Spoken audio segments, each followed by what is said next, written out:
And that is right. As you stick on a kilt, grab a bottle of iron brew, snack on some haggis, and snack on a deep fried Mars bar. You go ahead and you tell Fury, Osa, and every single one else to like and subscribe, because I am excellence personified. I am excellence himself. I am Ricky Goldman. This right here is the channel of channels. It is the People's Wrestling Channel. And this is WWE Clash at the Castle 2024 predictions, watch along, and reactions. So, as always, let me know what you're drinking. Let me know what you're eating, what your snacks are. Let me know where you're watching this. If you want to come on, let me know. Get your comments in, your questions in, your predictions in, more importantly. Do like and subscribe, just 6 away from 370. And once again, I do want to give a big, big thank you to everyone that got me to 360, a massive, gigantic thank you. So a big, big thank you for that. But let's get into some predictions here as you like and subscribe. So, and I'm currently watching the countdown, the kickoff show, call it what you like, 52 minutes and change to go before the main show. So plenty of time here to do predictions, and we will, so there's 5 matches, and we will go ding, ding, ding with the bell, and the first match to make its entrance will be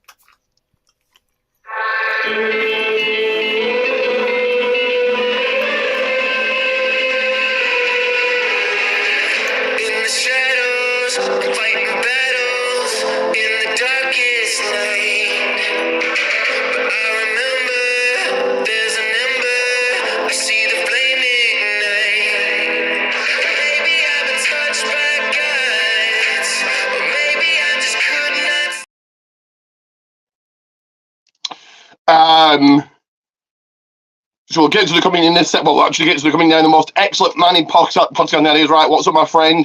I'm fine. How are you?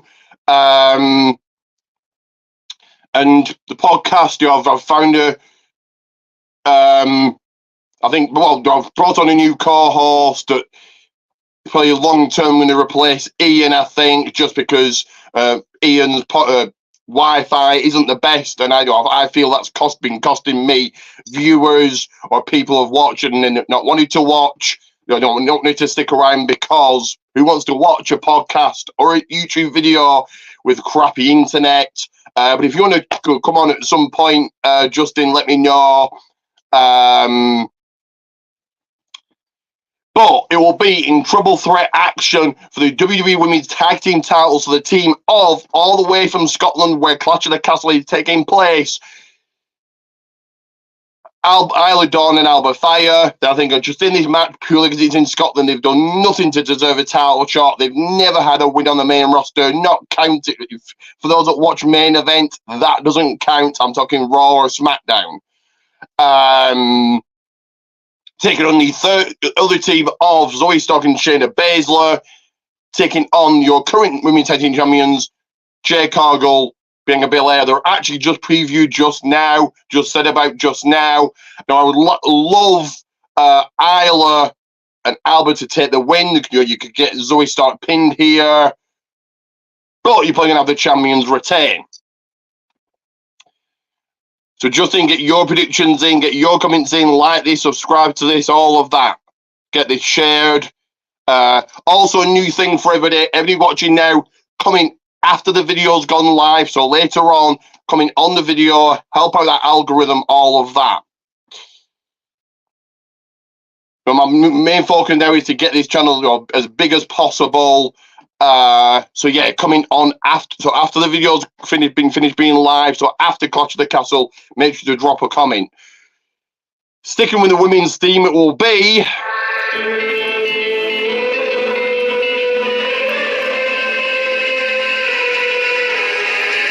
the shadows, fighting battles in the darkest night. But I remember for the WWE Women's Championship title, Scotland's own Piper Niven has had a nice little push, challenges current reigning defending champion Bayley. I think Bayley retained here. So far, these two matches could easily be on a random Raw, on a random SmackDown. If either of these matches were on a random Raw SmackDown, you wouldn't think, oh no, this says pay-per-view to me. Not at all. Going with a good feel moment of Albert and Isla winning the tag titles. Can't see all the Scottish wrestlers on the show losing. Yeah. I would like to see them winning if they get a push, but I think it's too early to take the titles off Jade and Bianca. They've only been champion for 2 months, but you could have, like I said, Albert or Isla pinning Zoe, and that keeps the champion looking strong. Or Bianca and Jay looking strong. Third match here. Let's go to the men's side of things, to the boys' male side of things. It will be in the shadows, fighting battles in the darkest night. But I remember there's an ember. I see the flame ignite. So, for the IC Intercontinental Championship Gold, Sami Zayn defends against Master Chad Gable. This should be a good one, but again, this had taken place on Raw, but now twice on Raw in recent memory, but now all of a sudden it's big enough for pay-per-view.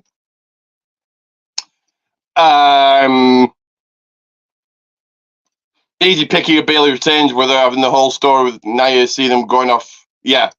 So Nia Bayley at SummerSlam. Now I'm 50-50 here, but I will pick. Sami's only been champion for 2 months, but Chad has been doing some really hard work, really working his ass off. Now I presume you're going to get altered to Chad Gable at some point, probably at SummerSlam. Probably don't want that for the title. But if Chad doesn't do it this time, he's never going to do it.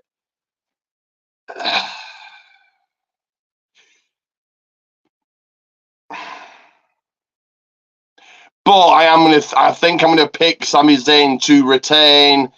Just because I think it's gonna be Chad Gable, Otis at SummerSlam, and that won't be for the title. You're not gonna put the IC title onto Otis, and I would think that Otis is gonna beat Chad at SummerSlam.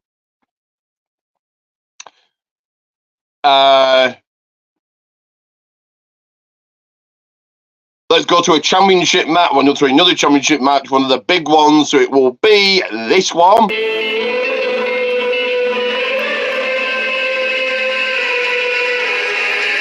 the shadows, fighting battles in the darkest night. But I remember there's an ember. I see the flame ignite. So for the WWE Undisputed Championship, still Roman Reigns title, let's be honest. In an I Quit match, current champion Cody Rhodes, 1-on-1 defending and putting the title on the line against the phenomenal one, AJ Styles.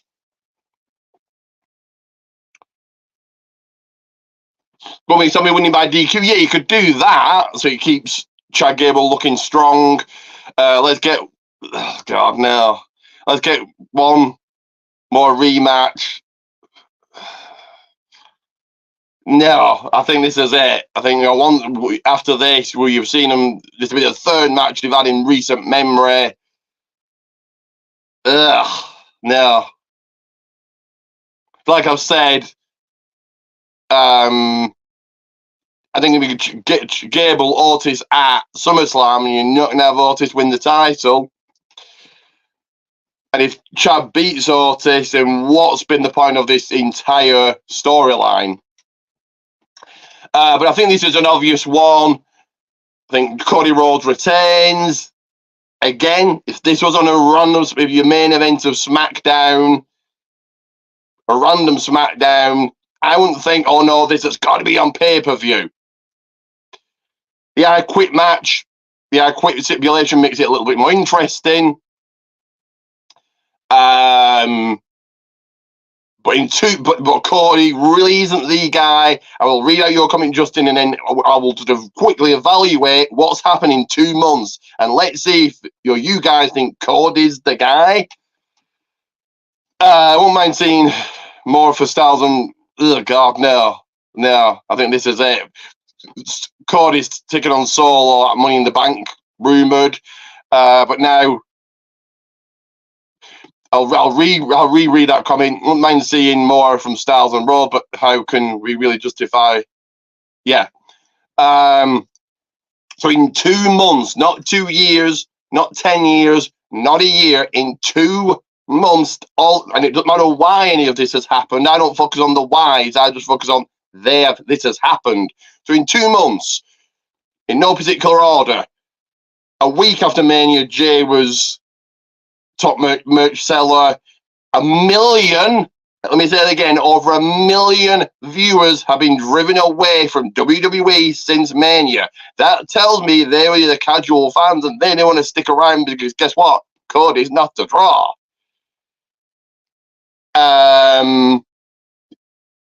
You'll know this more than me, Justin. NBA went head-to-head with SmackDown a number of weeks ago. NBA pulled in more fans with Cody on the show. So NBA was the draw, not SmackDown. There was empty seats, I think, a couple of weeks ago. In 3, and he said again, 2 months, 8 weeks. 3 of those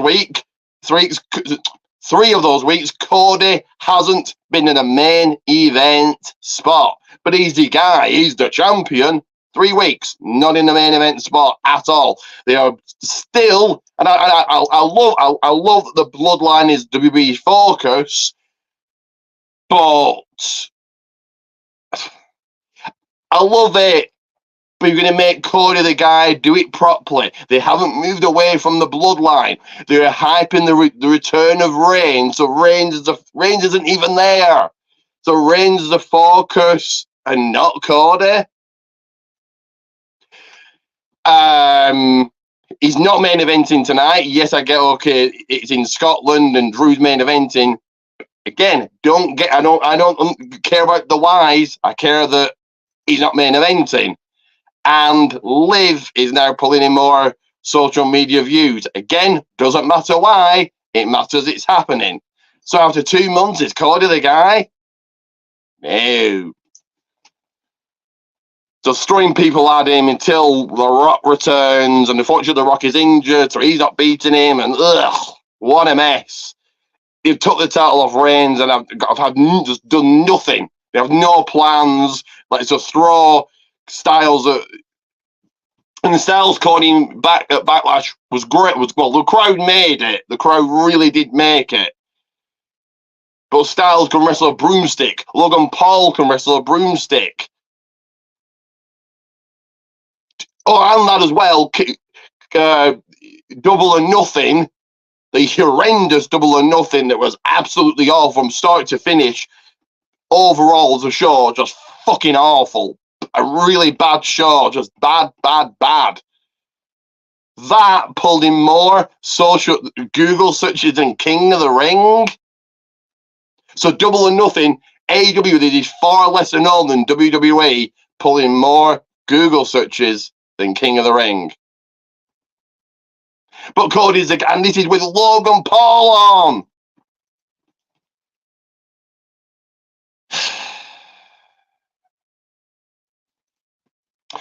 Honestly feels WB. Oh yeah, I'll start that again. Honestly, WB feels that they're on cruise control and we're 2 months recovered from Mania. But SmackDown really got the shaft after the draft.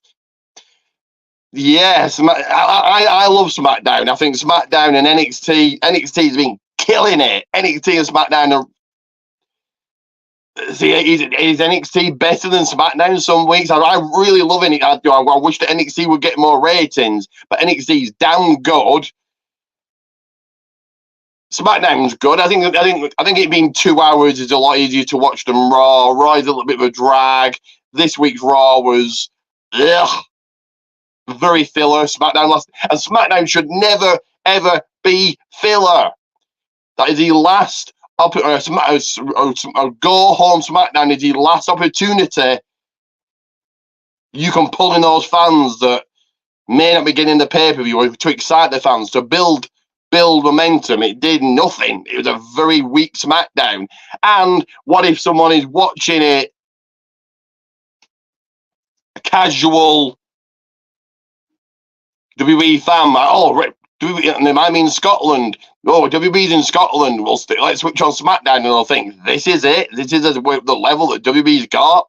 Damn.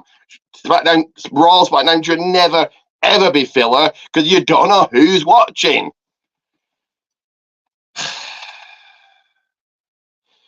Anyway, we'll get to the main event here, and then I'll discuss more.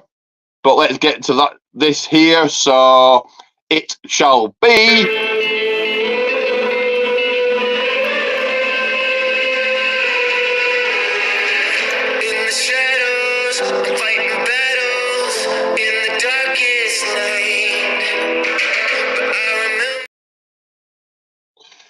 So for the Raw's Championship, the World Heavyweight Championship, Scotland's own, the Scottish Warrior Drew McIntyre challenges Judgment Day's Damian Priest. Again, I'm sure this has happened on Raw. If it hasn't, it's a Raw level match. So all 5 matches are pretty I'm not that fussed. I haven't gone to Scotland. I would have liked to have gone, but it's a glorified house show and the tickets were expensive. But let's get back to this match. I'm 50-50 again. You would think it's Drew. It's in Scotland. He's main eventing. But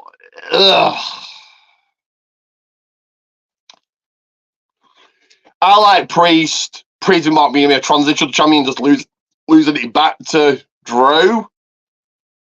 Rumors are CM Punk. Not only rumors, but he's been spotted in Scotland. So Punk's probably going to cost a decision here. And then thinking further ahead, and I've got thoughts on SummerSlam and Gunther, but Gunther, oh God, so you do Gunther Drew. Yeah, I like Gunther. I really do. Really like Gunther. 666 days IC champion. Nearly 900 days as UK champion. He's really done well with him. Keeping him away from Raw. You're not overexposing him. He doesn't need to be on Raw running just a random match. You know he's going to win anyway.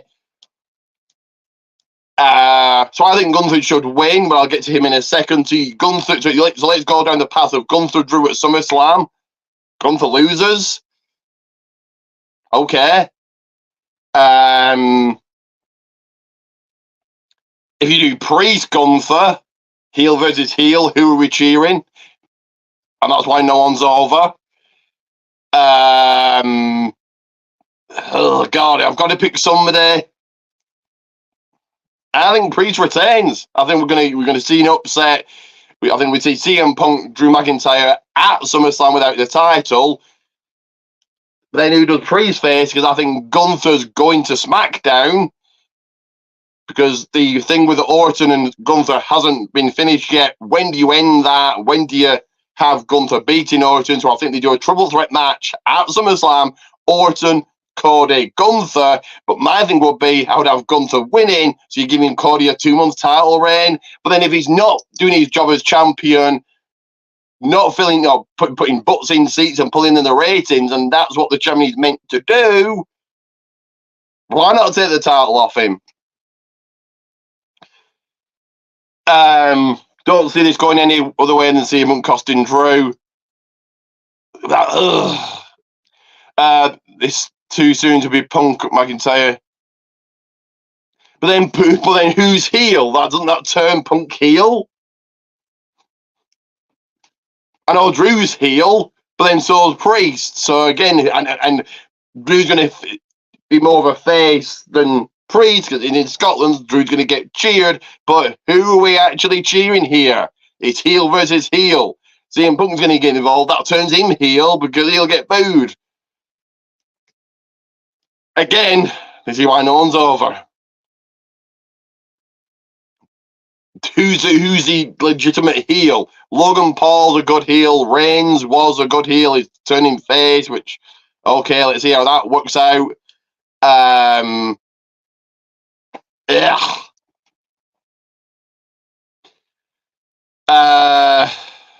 But yeah, there are all your matches. Like I said, I'm not that fussed that I didn't go. Well, I'd like to have done, but so I'm going to play an ad here. Then we'll get into more discussion. I've got a few more questions for you, Justin. I want to get your thoughts. Actually, as I'm playing this ad, your thoughts on a few things here. So the whole track, just as a whole, an overall whole, your thoughts on the garbage trash that was Double or Nothing, especially the Anik in the arena match. That was just horrendous. Edge breaking his leg. Your thoughts on all of that. Also, so TNA and WWE working together, I think, is a damn genius idea. It does nothing but put more eyes on both companies. You're going to watch TNA for whom might turn up from WWE, and they did, which I'll get to in a second. And you're going to watch WWE to see who turns up from TNA. Genius. And last night you had Tatum Paxley, just huge at WWE, and people want to say WWE and NXT are separate. No, it's under the same banner. So WWE superstar turning up in NXT and TNA, huge. You had Jeff Hardy returning with the Hardy Boys music. There's rumours Joe Henry could turn up today.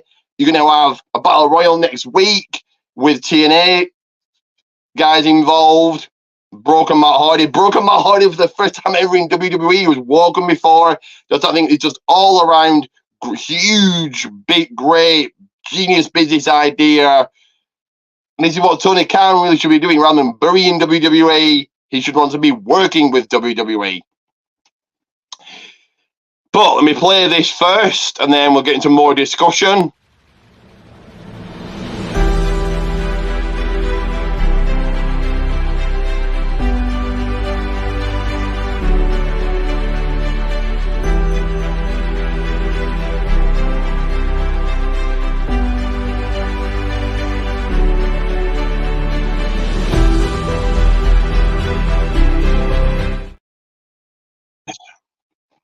So that is right. Pro Wrestling Tees, Goldman's, and as I always say, if you cannot purchase a t-shirt, get it shared, get the word out there, get the word spread. All my socials on screen right now. Take a good look at those. In the description, very important that you check out that description. In it, you will see P&P, Pancakes and Power Slams. Check it out.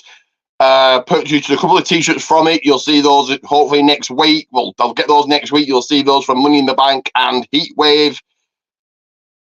Actually, you'll see all my podcasts. I'll show t-shirts off on my podcast. You want to see what those t-shirts look like? Watch my podcast on Wednesday. But P&P, Pancakes and Power Slams, about a couple of hours after NXT on YouTube, on Facebook, but strictly, mainly on YouTube. Head over, give them a like. Great show. Then there's an after party afterwards. Only $4 a month. You get exclusive backstage news in WWE.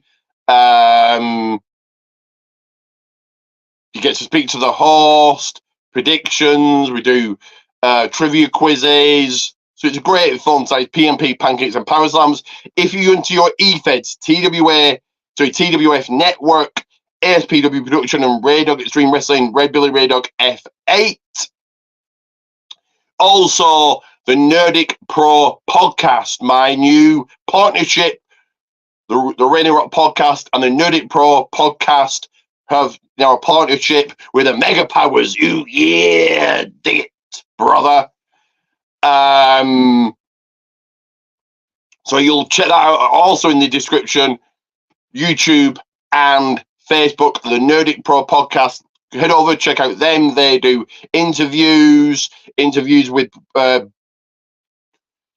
Brian Idol. Have I got that name right? He's in NWA. So I've got head over and go and check them out. The NERDIC Pro podcast. They also interview bands, UK bands. I'm not too familiar with, really. Also, like I said, let me know what you're stacking on, what you're drinking, where you're watching this. You had a watch party somewhere. Are you watching it at home? If you want to come on, let me know. I can send you a link. But I'm going to play another ad here in a second after I've read this comment. Making moves, congratulations. $1 million moves. But Justin, like I said, get your thoughts in on TNA and WWE working together. I just think this is an absolute genius idea. I just thought what they did at Battleground was just genius. What a way to make people get talking. You had Ash by Elegance or Dana Brooke. So you had Dana Brooke, a former WWE superstar that now works in TNA, returning to WWE. And then she was involved in the storyline on TNA. Not that I watch TNA, but I think, WWE, I'd say Impact and going to WWE has certainly made me watch. I've been to TNA or Impact in the past before, 3 times, in fact, here in the UK, here in Manchester.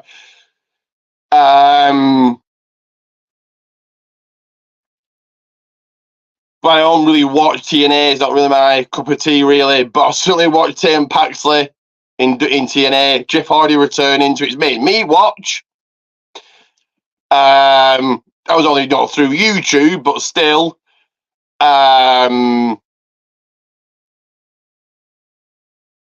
So yeah, just absolutely genius idea. Ash by Elegance, Dana Brooke being involved in a story, like I said, returning to WWE while she was under contract with TNA, and now she's involved in the thing with Jordan Grace on TNA. Just genius business. And also your thoughts on Double or Nothing, Edge breaking his leg, or Adam Copeland, and the whole mess of the Anakin Arena match. Ugh. But very quickly before I do play an ad, this is the logo you're looking out for, NERDIC Pro podcast, and I will put up the links here as well.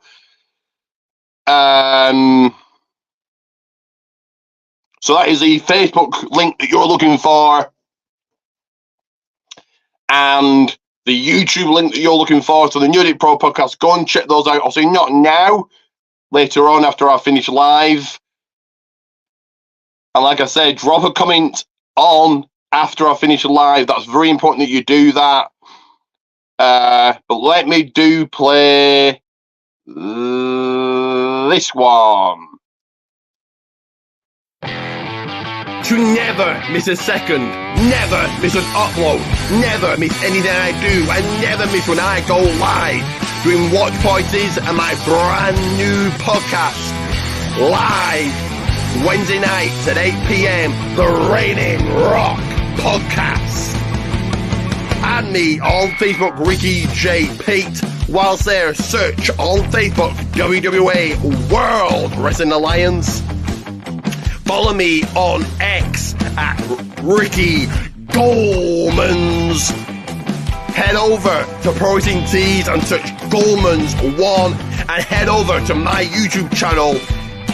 Search, like, and subscribe to the People's Wrestling Channel. That, once again, the People's Wrestling Channel.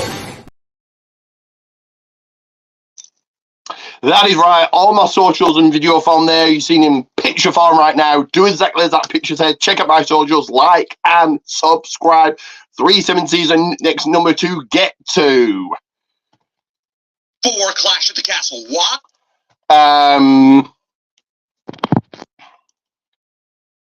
And big news, in a couple of weeks, I have yet another interview with BTW ring announcer, commentator, and Bolton radio host Jim Bailey dropping by for an interview.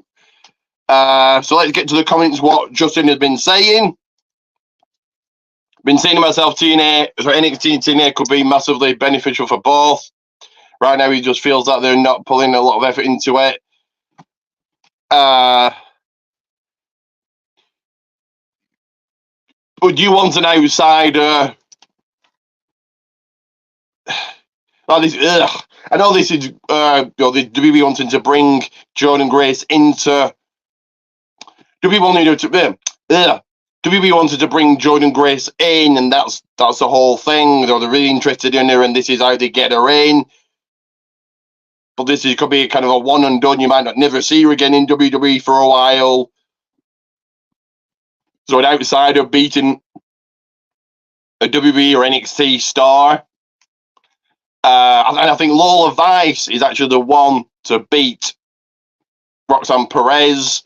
Let's see how her face turn with her works.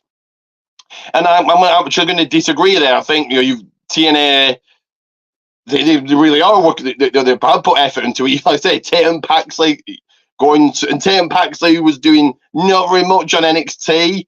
Has gone to TNA for a match, for a title match. So I think that's huge for her. So Jeff Hardy returning with the Hardy Boys music, massive. Fucking Tony Khan not doing anything with the Hardy Boys, just insanity. Said who could turn up? You could have Joe Hendry today. Who could turn up to the battleground, the Battle Royal next week? So I think they're putting a lot of effort into it, but each their own. And also, Justin, your thoughts on Tony Khan's tweet about, and I explained this on my podcast, but I'll explain it again here. Tony Khan's tweet about him being a sicko and catering to sickos. So for those that don't know, and it seems that many don't, because what I've seen on Facebook is everybody was happy about being a sicko, very, very happy. Like, they were proud of the fact they were being called a sicko. So a sicko is, for the ones that don't know, a mentally ill, perverted, sadistic person. And everybody's happy with that. So basically a murderer. So all of you out there, all you AW marks are happy with being a sicko. Okay.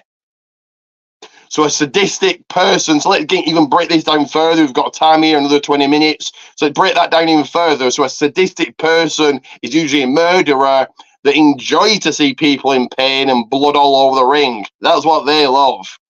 That's a very, very, very, very, very small audience. Tiny audience. Tiny, tiny audience. WB caters to everyone, not just a small little audience of weirdos watching.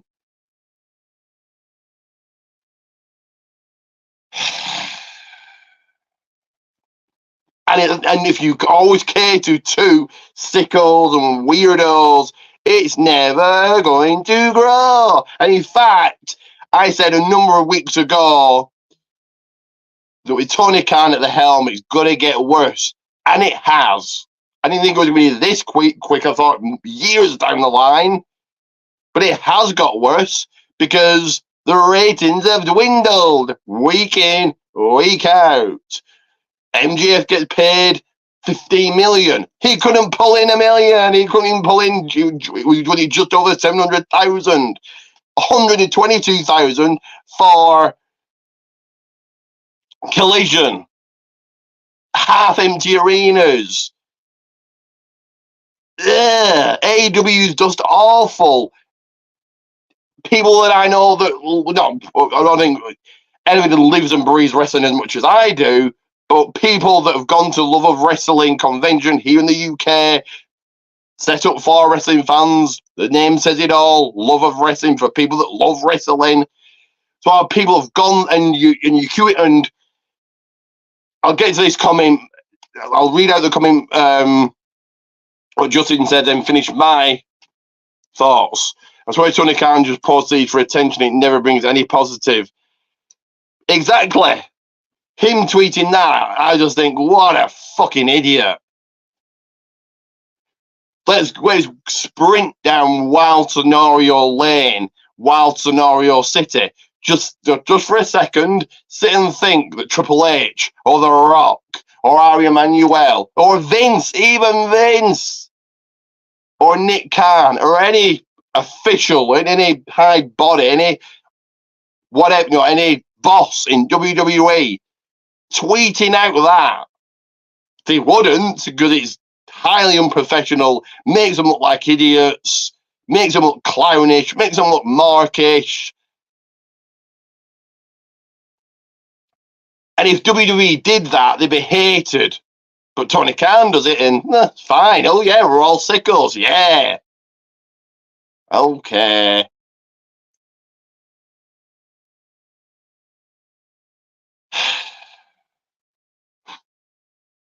And I was actually forgetting my thought there, but another thought was, if you did watch Double or Nothing, the thing, God,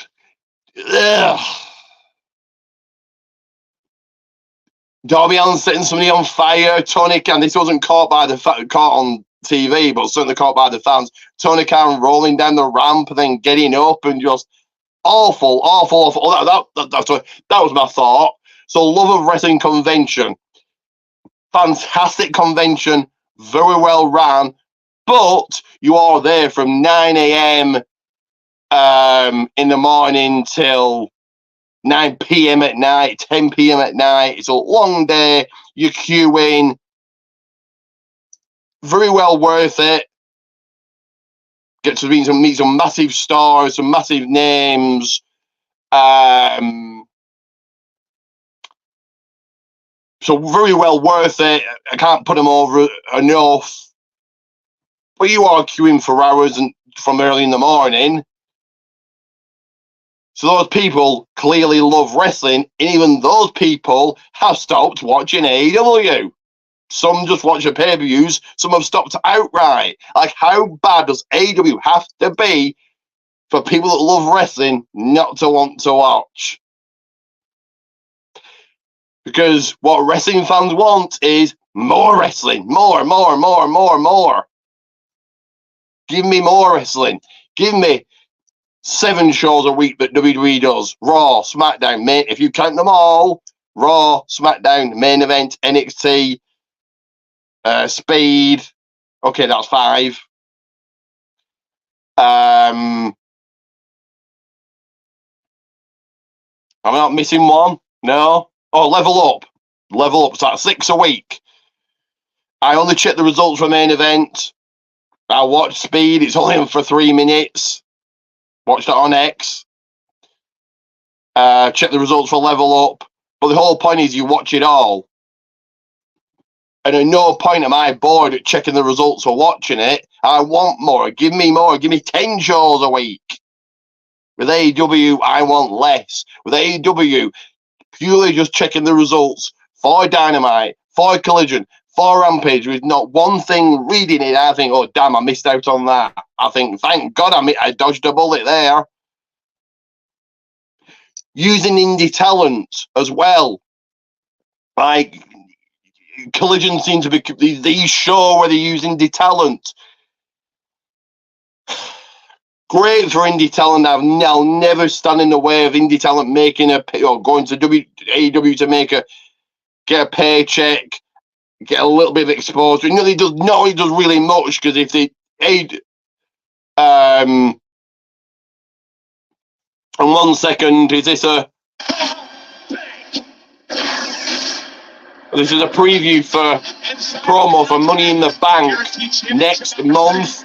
Get your thoughts on who you think's winning the men's and women's.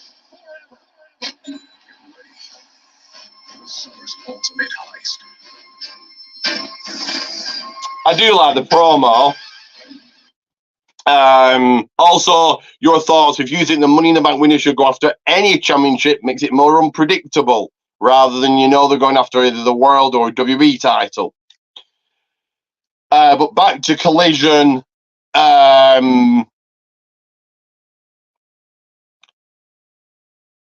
So indie talent, I'll never stand in the way of indie talent. But if you have 52 shows a year, for example, and you have two indie wrestlers on that show, that's 104 in a year. How is anybody standing out that just clumped together? It's another indie talent. And they have ridiculous names you're never going to remember. They never win. How is this helping the ratings? It isn't. Therefore, I just forget it. I would stick Collision onto YouTube. Why not? Free wrestling, more people are going to watch. More of an exposure for this indie talent. Like awful, really awful.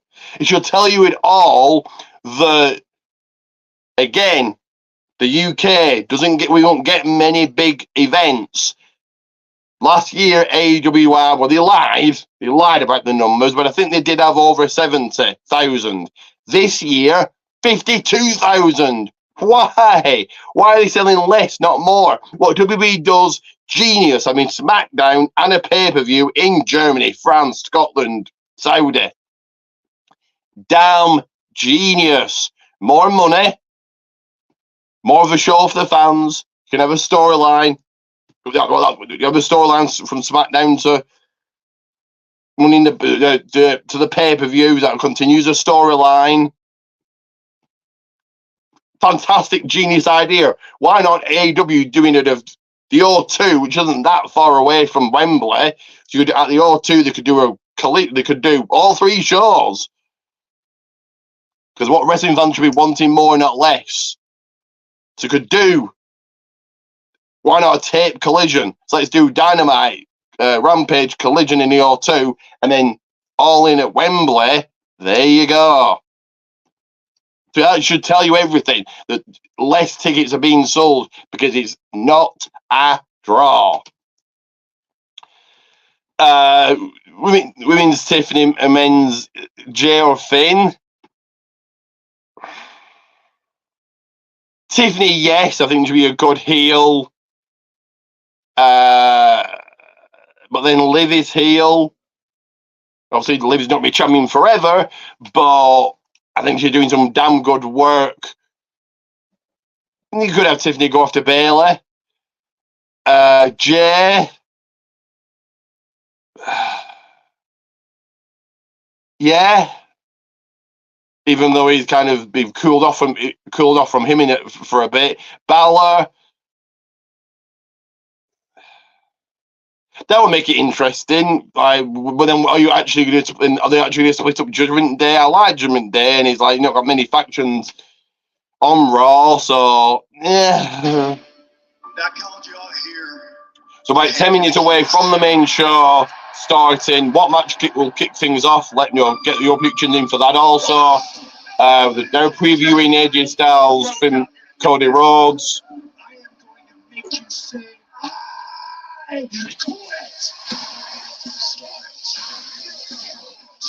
So get your comments in, predictions in, like, subscribe, get this shared and all of that.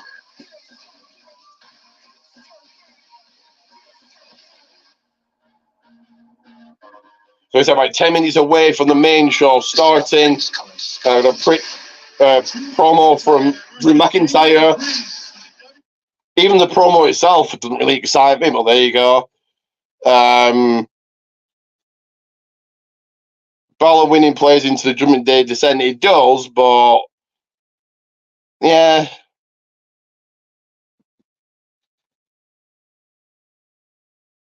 And also, Justin, what do you think about the Liv Dominic thing, are you enjoying that? I think they're killing it.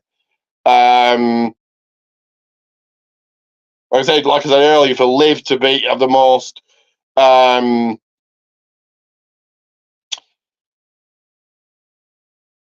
social media views, that's what it's all about, getting noticed. But it also The 21st on NBC.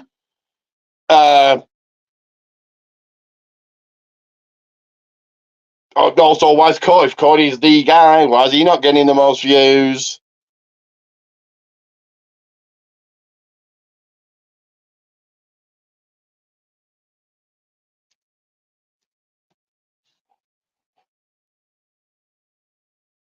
And they're showing Cody now. They're showing Cody who's on SmackDown going after Styles, calling Styles out. Two things. One, why wasn't that the main event segment? It's good. Cody's the WWE champion.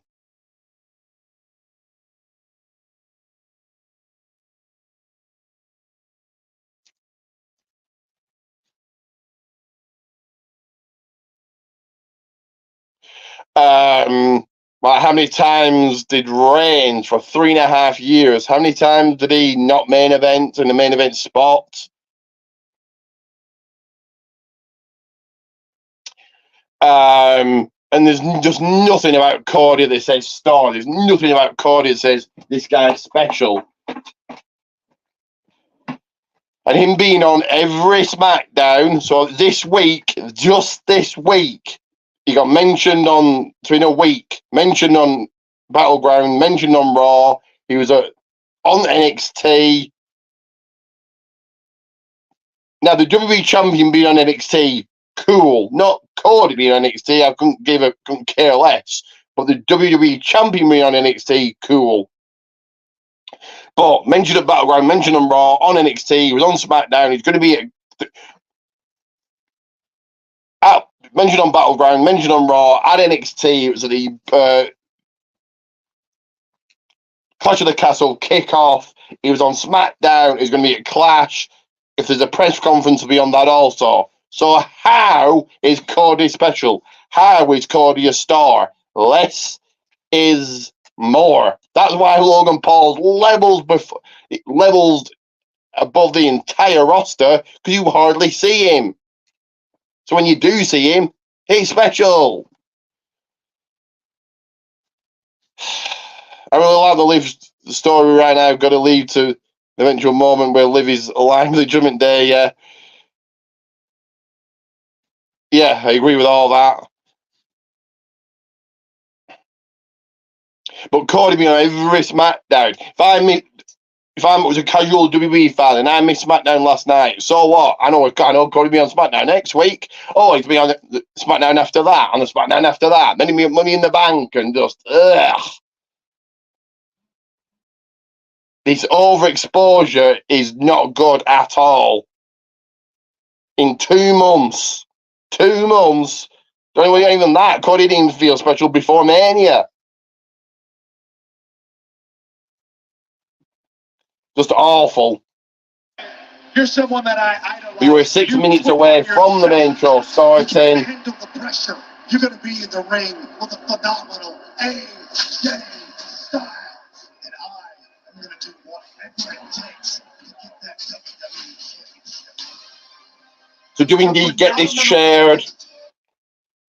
5 minutes away. And also, Justin, when do you think Rhea Ripley returns? Do you think it's SummerSlam, or do you think it's not even then? Also, other news: the final boss, The Rock. Have you seen his huge bruise on his arm? Damn. At the Ovo Hydro. Now, I was talking to some of the WWE universe earlier. Some people driving 6, 7, 8 hours to get here. One guy said he took a 14-hour bus ride just for this historic PLE here in Glasgow, Scotland. 14 hours for a glorified house show card. Cool that Scotland are getting a pay-per-view. That is not super cool for them, but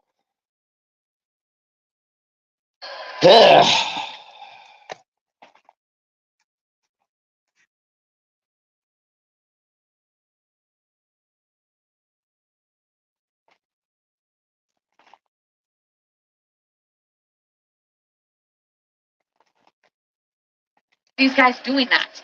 Yeah, be the only match. So 4 minutes and counting away from the main show starting. Okay, get your predictions in. What match kicks off? 5, I'll say it again. 5 championship matches. So which one kicks off and starts the show? I've been meaning to watch it since get around to it. It's a great movie. Oh, Dano as well. It's great. Anyways, this is going to be a very aggressive match. We're going to see a side of the Also, I suppose it doesn't really matter what they call the kickoff show. They're called the countdown to whatever the pay-per-view is. Your thoughts on that, Justin? You like the new name? Are you not fussed, or? Because I feel like you break an ankle, you're in trouble. You can't stand back up. You gotta say, "I quit" eventually. Right, or a badly stubbed toe as well. You know, I don't think Cody Rhodes or AJ Styles are saying "I quit" because of a stubbed toe. No, I would.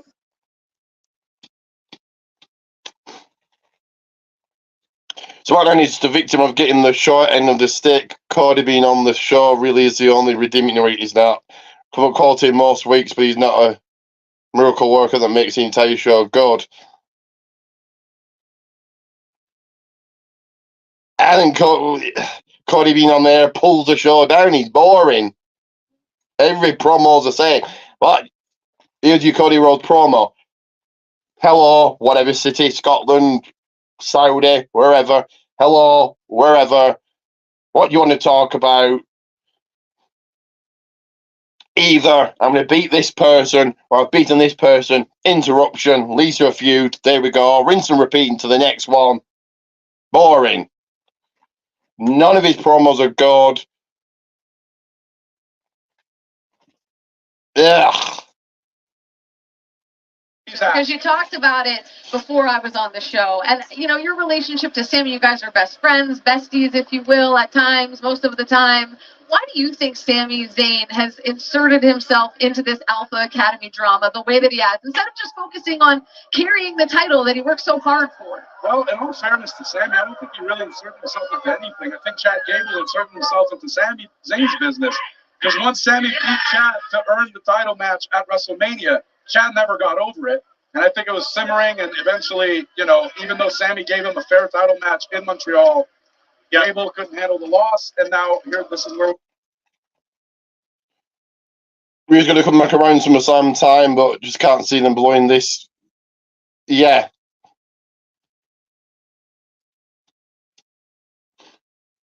I think you got Liv beat Rhea. Sammy's match. Is there a match you're most looking forward to tonight? That's a great question.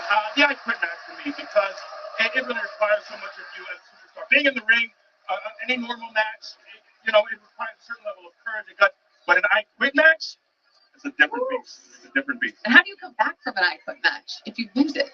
I mean, if you have a broken ankle.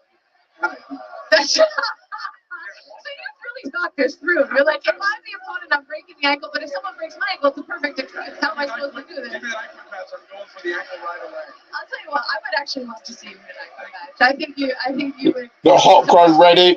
Maybe some flashes of ECW. The pay-per-view to start. They're just very quickly breaking down the matches. All right, well, I think it's almost time. You're 60 seconds away. You can see the packed house behind me here at Hydro Arena. They are very excited as we make history tonight here in Glasgow, Scotland. Wait a minute, Cody's the opener. How is he the star? How many pay-per-views did Roman Reigns open? Oh yeah, none. Zero. Zilch. None. He was a main event. Or not on the show, but he was a main event. He never opened. Ever.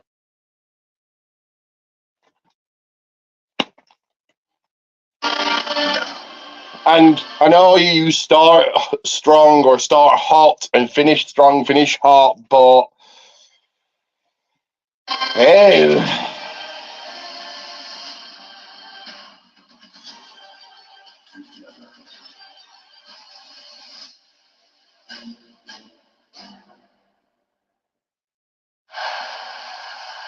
This is glorious Scotland, a majestic country in the United Kingdom. Marvelous rivers and lochs and highlands and castles and seas. And this is Scotland's largest city, Glasgow. It also has the country's largest economy, ruled by the Scottish event campus, home to the Oval Hydro, which tonight holds Scotland's first ever premium live event, Clash at the Castle. Earlier today, the arrival of undisputed WWE champion Cody Rhodes, who tonight enters the first I Quit match of his career versus this man, the phenomenal AJ Styles, a former two-time WWE champion, used an elaborate retirement ruse to force his way into this matchup. There's the WWE. I'll quickly get this read out. Give me a second. Here we go. Honestly, I've Liv be the one driving force of Rhea on her own, getting me on her own. Have Liv beat Rhea with help from Judgment Day, and then have Rhea take down Liv. Anything not to rush the whole thing. Yeah.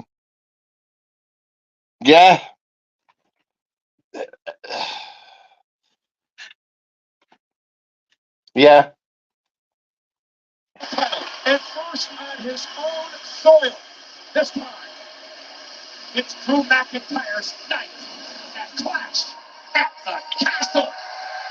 So not even the opening cold open promo.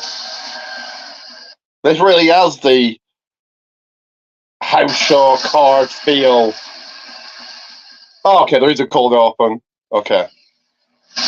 Okay then, fair enough. Not that I'm too fussed about the opening cold open pyro, but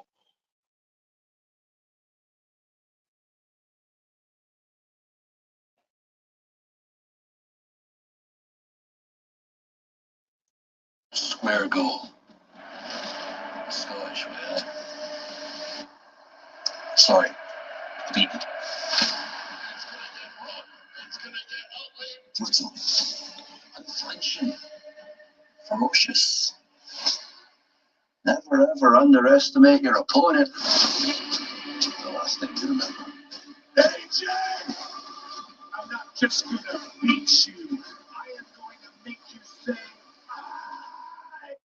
this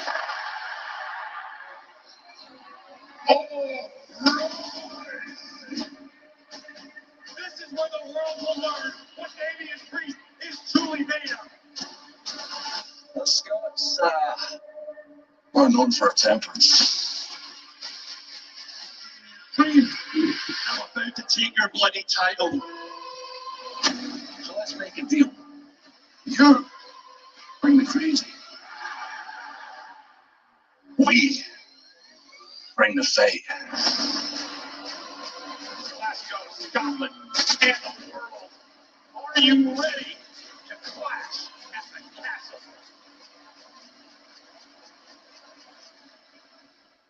This is going to be good. I really thought they would. Give me a second. And now. I really would have thought they would have opened up with the women's triple threat, like the the WB title, the main titles opening the show. Again, tell me how Cody's the guy.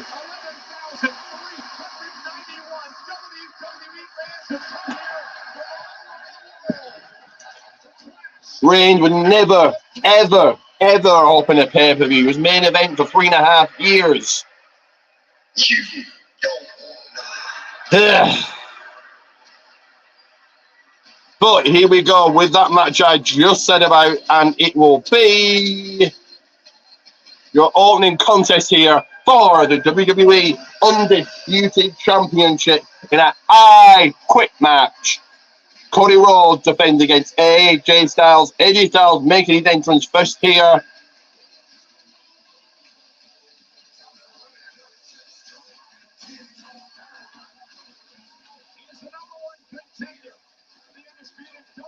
WWE Championship, AJ Styles forcing himself into the conversation with an elaborate retirement ruse on SmackDown a couple of weeks ago, forcing Cody Rhodes' hand and earning this opportunity. opportunity tonight.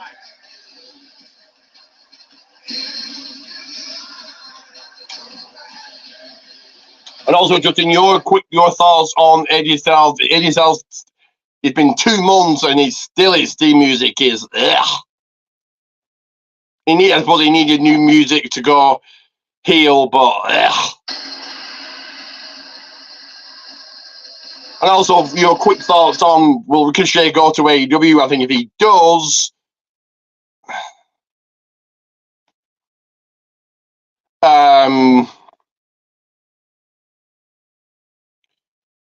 he'll get a month's push and then lost in the shuffle like the rest of the roster. Give me a second. Because I don't find it fathomable at all that either Styles or Rhodes will ever say, I quit. And we have Wade Barrett, of course, from the United Kingdom. Welcome home. Be excited for tonight. I'm thrilled. I'm pumped up. I'm especially excited to be sat here on this desk with you two. We're in the UK. Why not let the British boys have a little go? Who is going to say, I quit?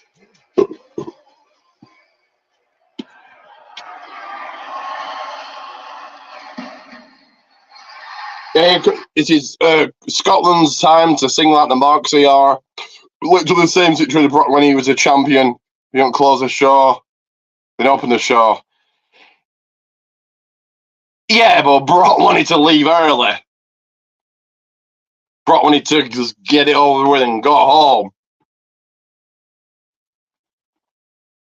I don't mind the new Styles theme on the actual thumbs up. Yeah. Nah. Ron Scotland, B Mark, sing for Cody Rhodes theme.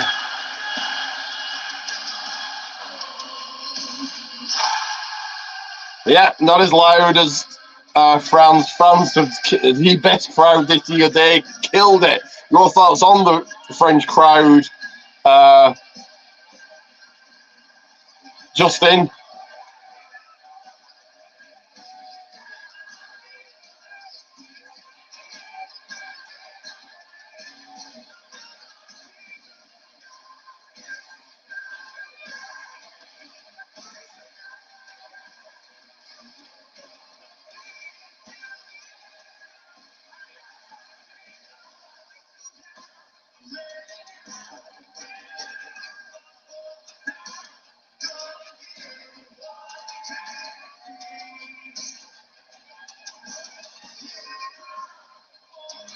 There's a big difference between Cody and Brock. Brock wanted to just get out, get the match done and get out of there as soon as possible.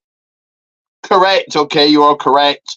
Brock opened the show like he did at Mania, but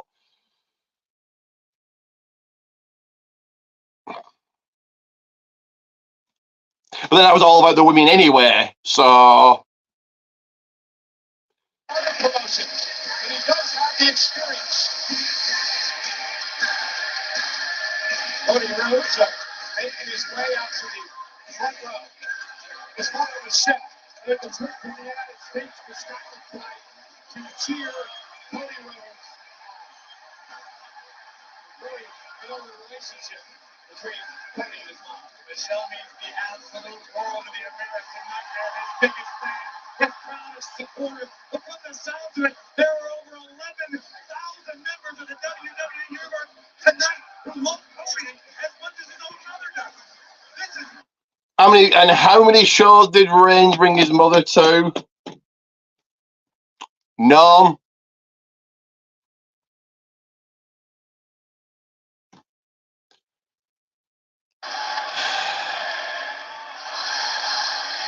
And that's why Cody's over as much as he. Well,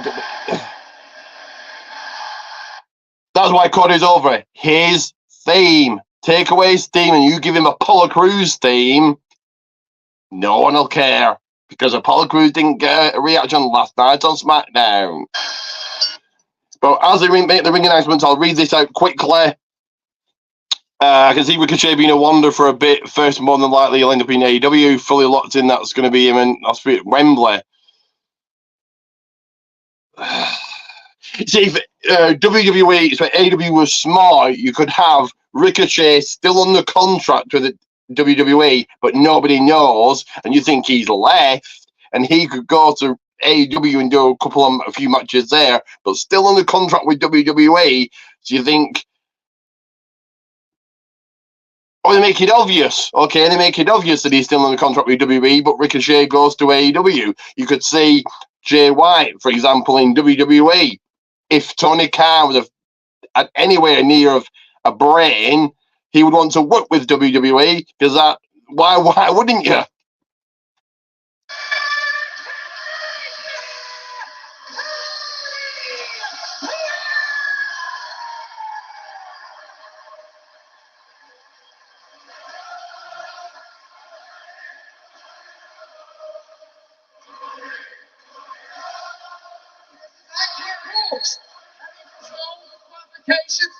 No countouts.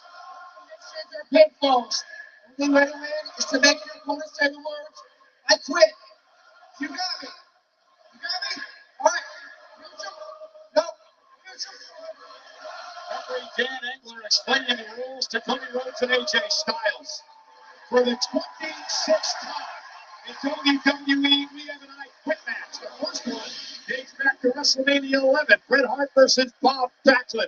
Well, the I Quit match that actually is given credit for popularizing the match that took place all the way back in 1980. Here we go. The bell has rang. Match is on. Match is underway. AJ Styles, which recorded with the big right hand. AJ Styles over the years in WWE Championship matches. Championship 2. Knocking down Styles. Last time a title change hands in an I Quit match.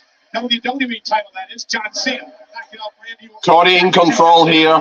Wait, let's talk about strategy now. If you're the champ, Cody Rhodes, what do you have to do to win this match? You've got to channel into the hurt that you feel that you were betrayed by AJ Styles several weeks ago. He was hurt by a man who formally respected, a man who was respected by the entire industry. Channel into that, channel into this damn audience, and you can win this match. Looking for a disaster kick. AJ Styles able to counter it out. Delivers a big shot to Styles now on the offense. Corey, if you're AJ Styles, what do you do to knock off Cody Rhodes? Styles, Cody goes for the disaster kick, got met by a uppercut, low blow situation from Styles. Styles now in control. Styles are taking over, sending Cody into the corner. Crowd right behind this match here, right behind Cody, chanting Cody Rhodes throughout this match.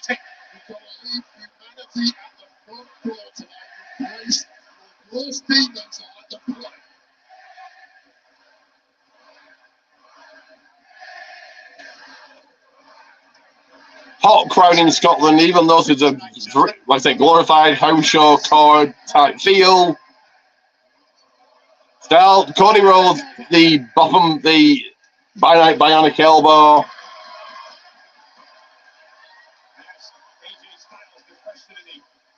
Kickoff show yesterday.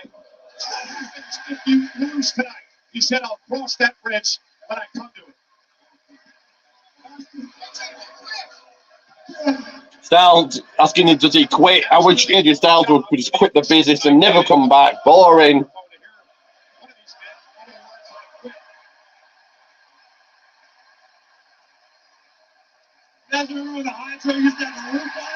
Styles now to Cody now with the, getting a table out from under the ring.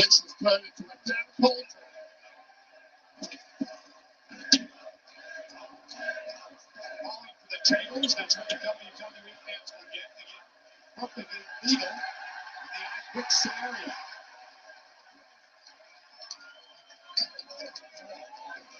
Cody knocked off AJ at Backlash back in May in a great matchup. Definitely an instant classic at Backlash, but at that point, this was a professional rivalry only. AJ Styles has turned the tides into his own favor by betraying Rhodes. I'm curious to see how that factors into this. AJ. Knee first into the steps. I'll tell you right now, Cody, AJ Styles, AJ Styles had absolutely no chance to attack Cody Rhodes, to turn the tables on him and get back to the front of the line. He simply doesn't have the time to waste in his career. Continue to get your comments in. Just want to continue to hear from you throughout this match and all this throughout this pay-per-view, Premier Live event. Call it what you like. Cody now pausing to the crowd. could be the next undisputed WWE champion. Leaping on Styles. It's now in the midst of the people. Nick Aldis has made very few missteps in his time as GM. That was a big one. A shot of time for AJ Styles' career when he tried every single ring count. Well, wait, speaking of misstep, did Cody Rhodes make a mistake in challenging AJ Styles to an I Quit match? All Styles was looking for was a regular wrestling match for the title. Oh, Tony now smacking a drink on Styles' head. The fight throughout the crowd continues. But he has won countless matches with. When it comes to Cody Rhodes, he's technically astute. I don't know if he has the same level of submission available to him to make AJ Styles utter those words, I quit. I agree with you, Wayne, which in my opinion means Cody Rhodes is going to have to kick it old school tonight. Cody's going to have to turn up the aggression, turn up the ruthlessness, break all the rules that are perfectly illegal in this matchup anyway. Now, the fireman took backstage. Banking Styles off a wall. Here's the deal. Here's how enraged AJ Styles has got Cody Rhodes, the ultimate professional. Into gorilla position. And that is why he took the option of making this I quit match, excuse me. And that's what happens when you don't find out and make mistakes. Getting shot up. Brief picture there of the fight. Continued. I quit if indeed that is at all possible. Yeah, in an I quit match, it doesn't matter where you say I quit. You don't have to be in the ring. Do it out in the parking lot. Back into the arena. In Glasgow, Scotland. Could this be a case of AJ Styles right now playing a little rope-a-dope, hoping Cody Rhodes burns himself out because Cody has been going 100 miles an hour since the opening bell? Or is he just a dope-a-dope and he's not going to have any chance in this matchup as Cody Rhodes continues to make the hell out of it? We've had about not a chance and much possible, but this has been boring so far, as I thought it would be. We're calling it on Styles now, grinning hands right down on his head. They look to make their way to the ring. Cody Rhodes, AJ Styles in a retirement ruse, embarrassed and humiliated Cody. Cody has not forgotten it. AJ able to block. AJ Styles, a two-time WWE champion, is the first man to ever win that championship outside of North America. Back in the ring. Cody is still in control. Looking for a figure four. He does have a submission move in his arsenal, and he may try to get Cody Rhodes to say I quit. Styles still not quitting here.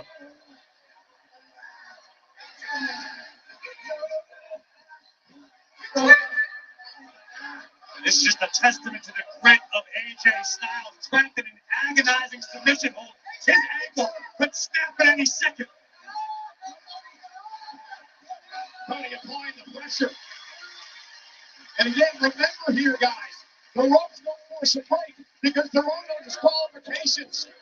Styles going for the road, but as Michael Cole was saying, no disqualifications. To get out of the hole, and that has worked finally for AJ Styles, but is that damage already done? Styles spent a significant amount of time in the figure four leg lock submission. Curious to see how that factors in as this match progresses. You know, I talked about this on the kickoff show yesterday, guys, and I don't know if you agree with me or not, but there's a lot of critics who don't believe that Cody has what it takes to get down and dirty. Does he have the killer instinct? Does he have what it takes to win an I Quit match? To win a match like this, you have to be prepared to be a heinous human being, to do the despicable to another human being. You're absolutely right. Oh! Cody looking for a suplex, but then Styles suplexing out the ring. Got the worst of it. I think AJ Styles got not loopy in the process, as you mentioned, Cole. It's tough to tell who got the worst of that exchange. Both superstars, bodies racked with pain. Having to spill to the outside, and Styles in control, slamming Cody on the desk. Straight in front of us. Cody Rhodes dumped down the announce table by AJ Styles. Cody Rhodes landed high on that neck, crashing that spine in the process. I wish you did crack his spine. Jesus Christ, don't get rid of Cody. We don't have to be bored anymore. Cody again, Styles again slamming Cody back first on the announce table. Get in there, Angler. That's the champ now.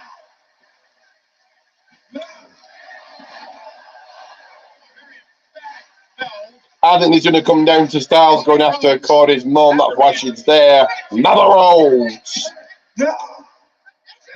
As Styles just cracked Cody in the head with the microphone. Watching the ethics of somebody in an I Quit match for the undisputed WWE. Slamming him into the timekeeper's area. Styles got the ring. The ring bell is Cody. The ring bell. All of a sudden, AJ Styles is taking over. Yep.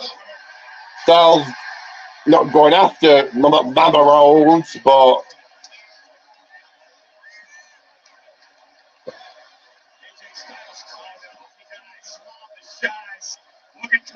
because they busted open good. That's good. So did he just, oh God, so he bladed himself. And now the American Nightmare wearing the infamous crimson mask.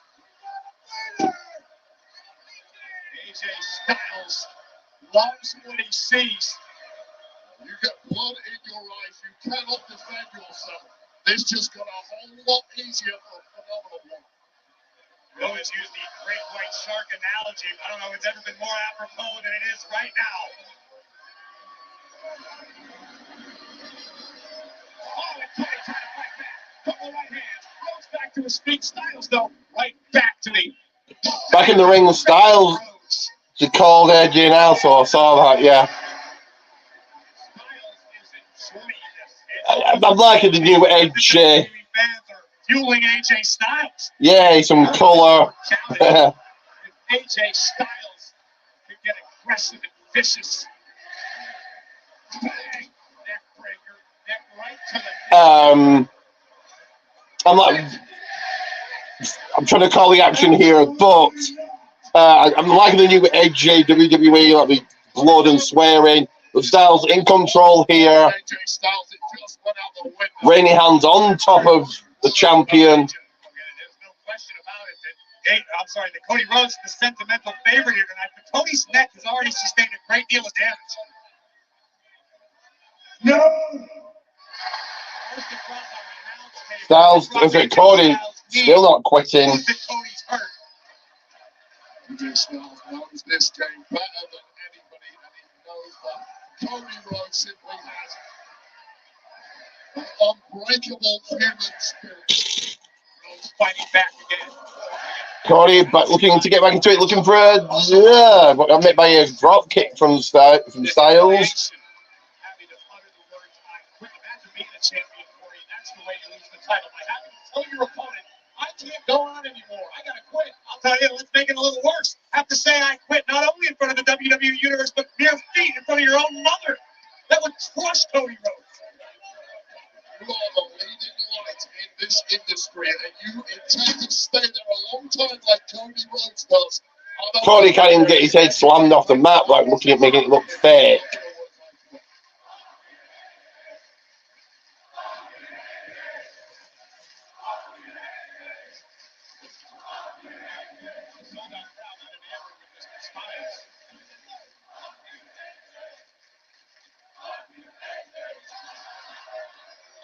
Some of you Brits have a unique disposition. They have potty mouths. Well, let's call it what it is. Scotland got whipped in the football.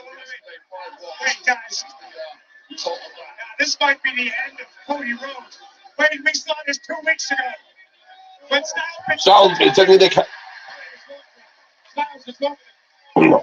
Styles glass off the steps. We've got reverse back body drop onto the mat outside the ring.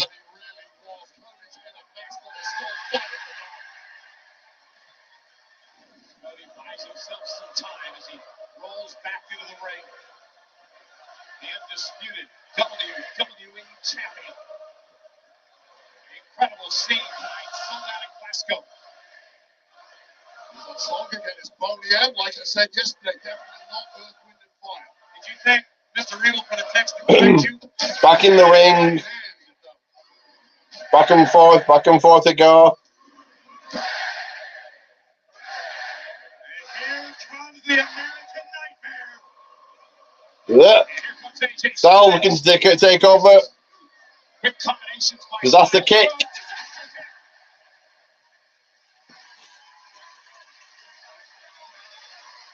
And that changes the momentum of the match.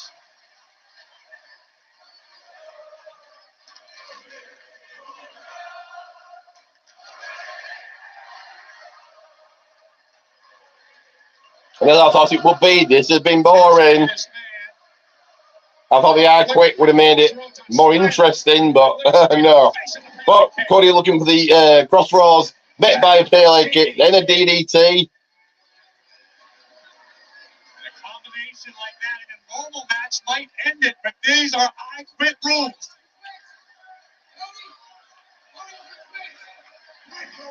No. I wish you would bloody quit. Jesus Christ. This hook in the mouth of Rhodes. This is just agonizing. Styles with a sleep hold, but also a fish hook in the mouth of Cody. Point of the elbow to the nose. It shows you the versatility of the veteran AJ Styles, from crisp maneuvers 1 second to disgusting, heinous acts the next. Styles has a nasty welt building on his left side, left shoulder. Now Styles in a steel chair again, legal in an I Quit match. Styles now with a steel chair in hand. They call those ice back.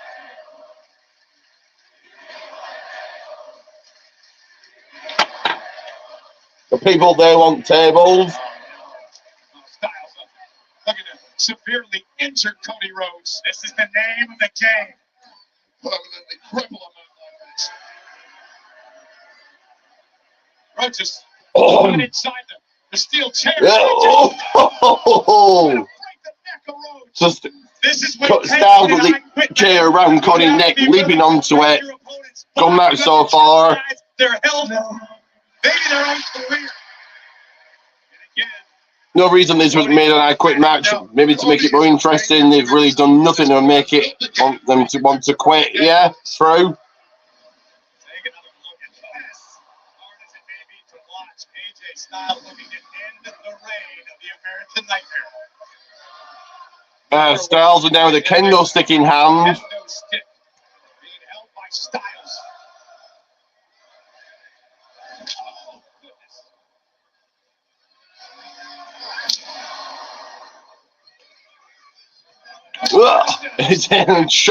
Swiping that stick to the legs and back of Cody. What hurts more, the shots by AJ or the relentless taunting? So if this keeps up, nothing's going to hurt Cody Rhodes like the realization he's no longer undisputed WWE champion. Oh.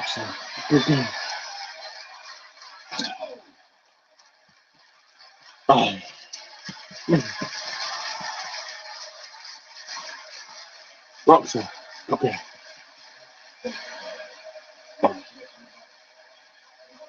Awesome. Defiant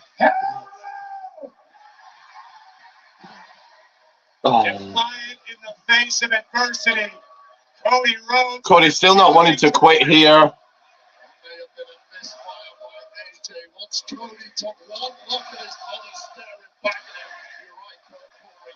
Defiance is the only word. First they public. Oh, and now Now in public. these belts, whipping him with his belt.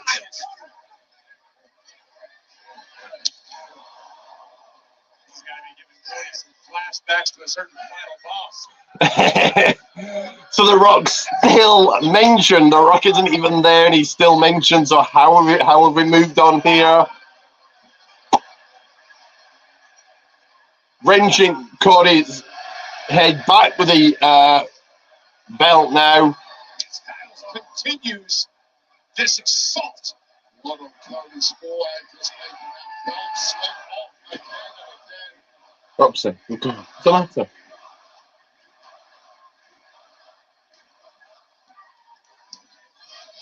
And Styles now. Wow, an STF. And in an STF now, in STF situation, Styles on Cody. Okay.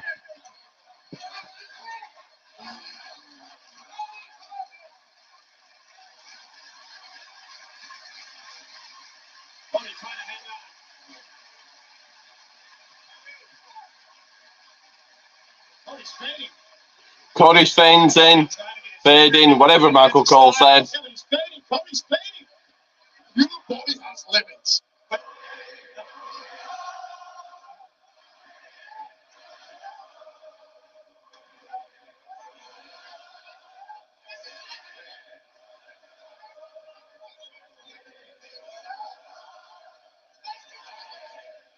Cody Rhodes has passed out, but the referee is explaining to AJ Styles that Cody has to say, "I quit." He has to utter those words in order for AJ to win the match. AJ just said he's going to wait. Body has quit on it. You were done with that water anyway, weren't you? Styles now with a drink of water. What does Styles possibly have in mind next? Wake up, Cody, wake up. Well, this is the normal match. Styles would have won. The pass out by Cody Rhodes. Styles now with, is that thumbtacks? You know, we'll be keeping those velvet backs, guys. Have we got thumbtacks in this match? Oh, it's a chain, handcuffs. Styles keeping us all on our toes. Somebody used to keep a snake in one. And now AJ Styles is going to... Styles now handcuffing Cody. So a repeat of The Rock and Mankind. This is not going to end well for Cody Rhodes. He's defenseless. Cody Rhodes is defenseless. He's handcuffed. Again, how have we moved on? And now getting whipped and cracked with that kendo stick. Rhodes is writhing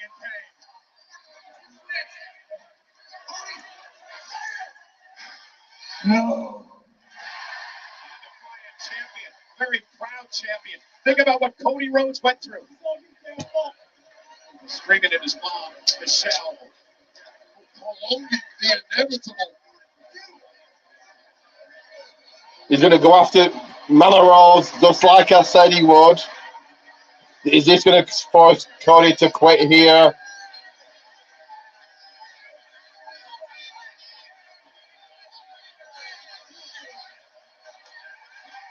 And a very pathetic slap. More slaps by Mama Rhodes. Go and smack her the chair. Go on, yeah. What's wrong with you? And now Styles is going to take out all of his embarrassment, all of his frustration on Michelle's son. You heard AJ blaming Michelle, saying Cody's Go doing smack it. Mother Rose. Had a rockwood in the head. Cody now rapping. Styles now rapping. Sorry, Roxy. Sorry. Did that scare you? Sorry. Around his forearm. Styles now the phenomenal forearm to end this with a steel. and it's come off already. The rapping did chain around his forearm, but it came off. Lining up the kilo, he's going to get met by a steel chair right to the head.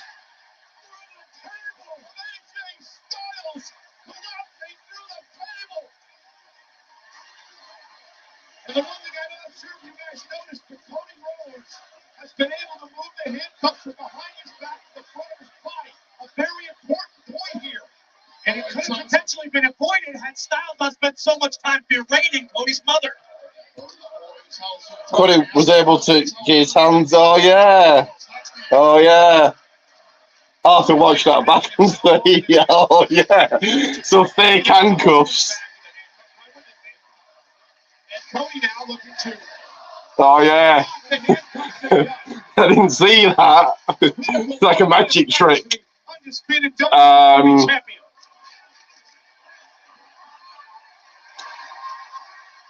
Yeah, because his hands were behind him, and then, yeah.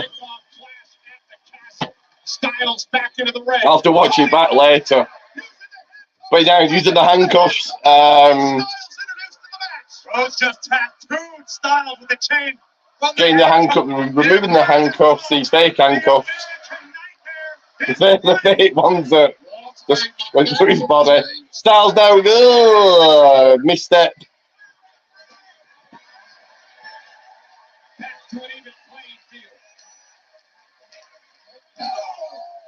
Cody now looking for the another disaster. Oh, a Cody cutter.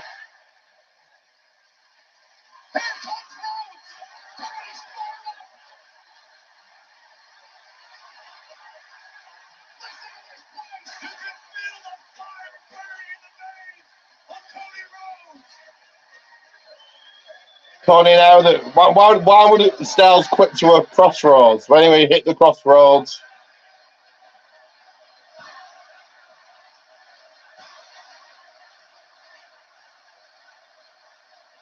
Cody waits, taking way too much time here.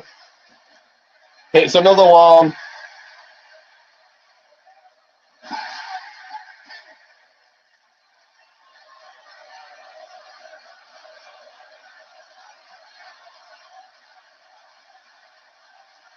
You're going to hit a third, but again, why would... Oh, no, you're going to hit a third on a steel chair.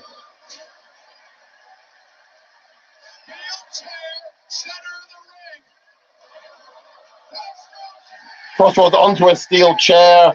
Will Styles quit now?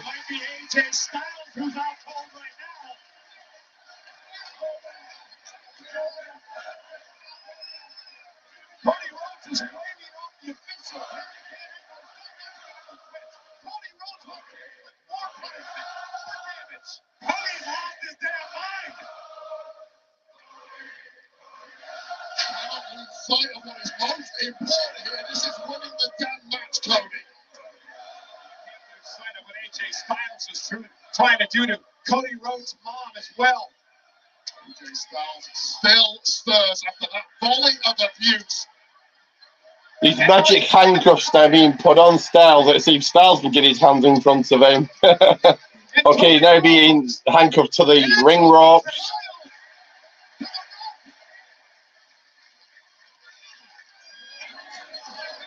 Styles in danger of falling on his own sword. Somebody's about to Being smacked across the back, across the chest with that steel chair.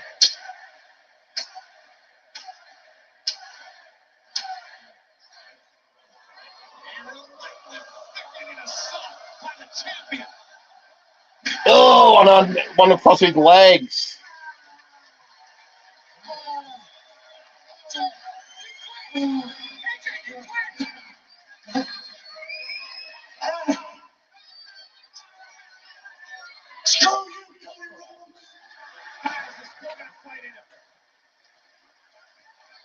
AJ may have no choice to retire after this beatdown. And again, chair right to the midsection.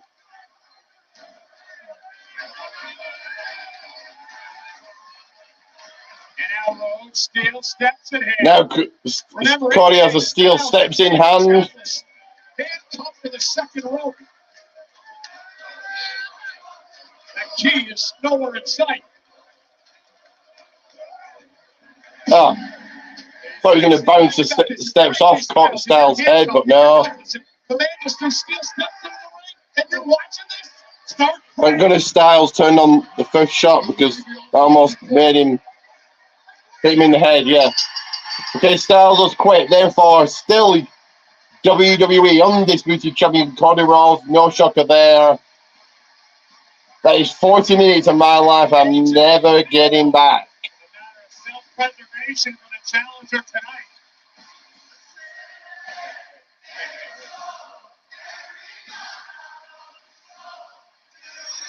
Cody just locked eyes with his mother.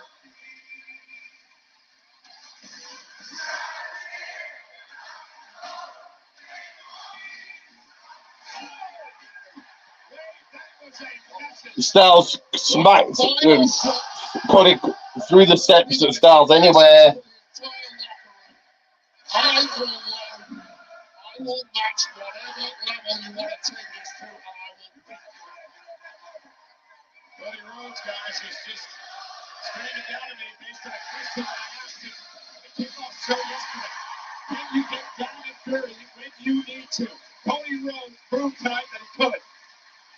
Here's your winner, and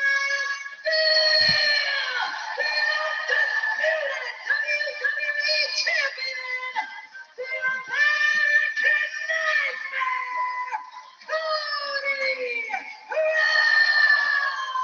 To show you what happened toward the end of this matchup, my question is this. Boring. What's That next was boring. for AJ Styles? Cody Rhodes celebrating the undisputed WWE Championship in a brutal match.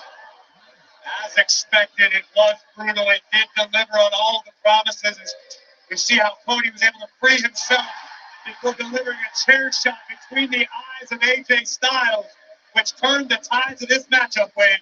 Finally, Cody got himself free and made it clear he was prepared to stoop to those depths that AJ Styles dragged this match to and beat the phenomenal one at his own game with shot after shot, volley after volley of abuse. Now, this is where it really changed goal. Yeah, when he handcuffed AJ Styles to the second rope, AJ Styles just walked in front of us moments ago. He had been busted open as well, much like Cody Rhodes was. As Rhodes unloaded with a steel chair, I believe that what happened after this, I believe the steps after the match, Corey, are what busted AJ Styles open. No doubt about this. AJ Styles will remember this match. Give me a second, guys. Do like and subscribe whilst I'm away. Give me 1 second. What a night. What a win for the undisputed WWE champion. The American Nightmare, Cody Rhodes, proving to the world tonight that he will do anything he needs to keep the undisputed WWE title that he worked so many years to obtain. And I was impressed with Cody Rhodes tonight. I had my doubts that he'd be able to go down into it like he did tonight, Corey. When it chips her down, you find out what a champion truly is made of. When Rhodes' back was against the wall, he persevered. He pushed through. He rallied behind the WWE Universe that fueled him. And Cody was able to do the Solo Sequoia. Turn around, Cody. You got company. The Bloodline's Solo Sequoia.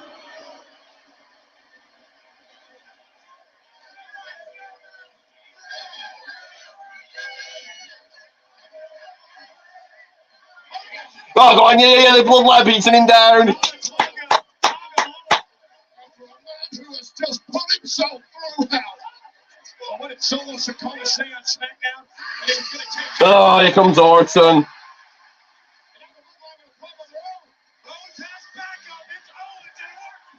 Orton and Owen saving Cody. I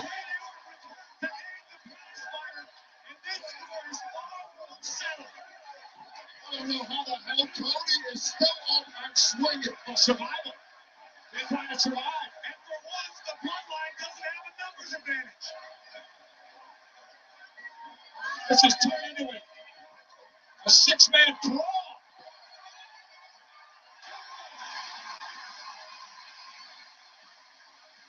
Thank goodness Cody Rhodes had KO and Randy Orton. We knew KO was here. He did the countdown show earlier, but didn't know Orton was in the house. Cody Rhodes is still your undisputed WWE champion.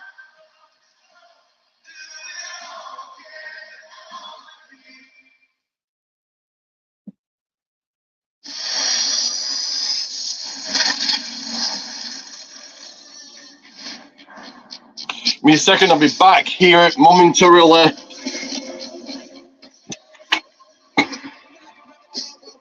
This kind of separates strong from the weak. I'm a beast, I'm a feast every day of the week. And I do not know the feet. Please.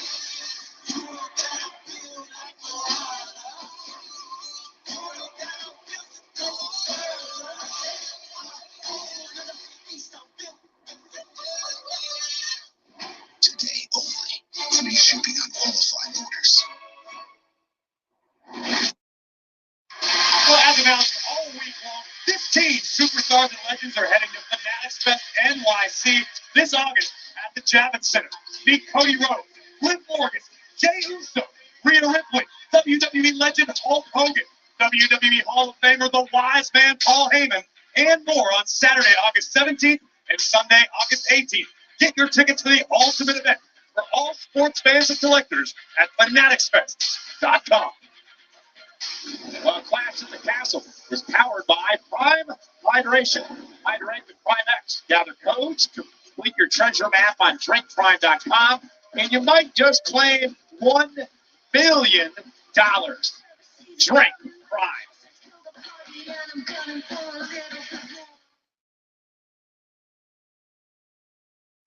When you spend your whole life surrounded by legends, raised by the bloodline I was,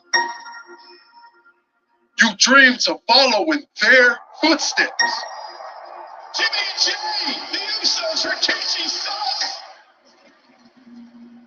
You want to honor those who paved the way.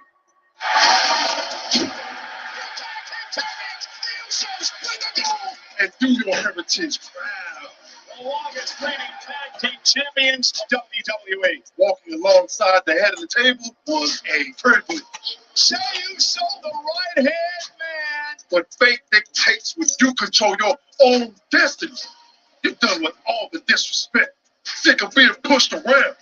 Then once you earn your respect, there's only one place you deserve to be. Main event,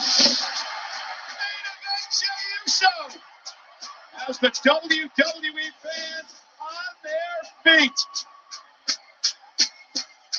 When Jey Uso is in the main event, he has an extra gear. 1 second again.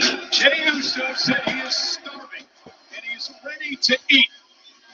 That's funny though.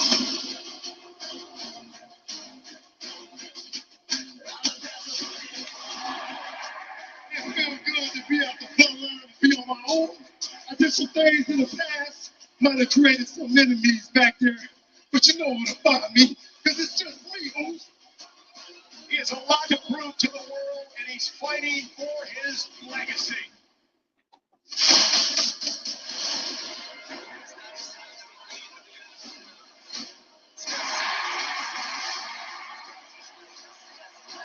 Main event, Jey Uso is now in your city.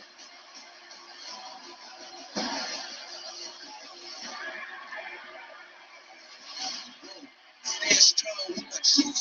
Other versus only the third time in WrestleMania history Horrendous match, Jey versus Jimmy at Mania.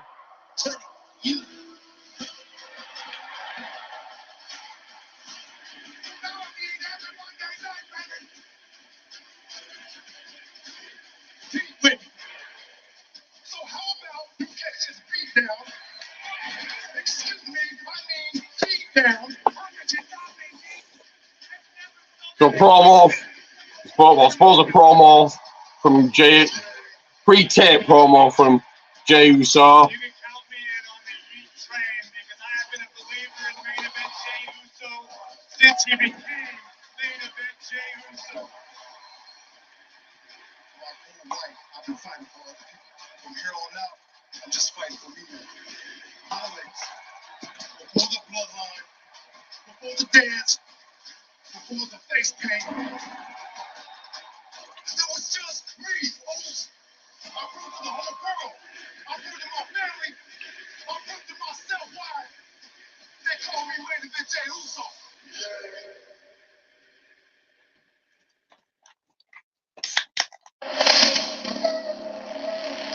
Here comes the game, the WWE Hall of Famer. Once again, Say about he is on fire right now. WrestleMania 41. The Las Vegas. WrestleMania in the entertainment capital of the world. Only question is, are you ready?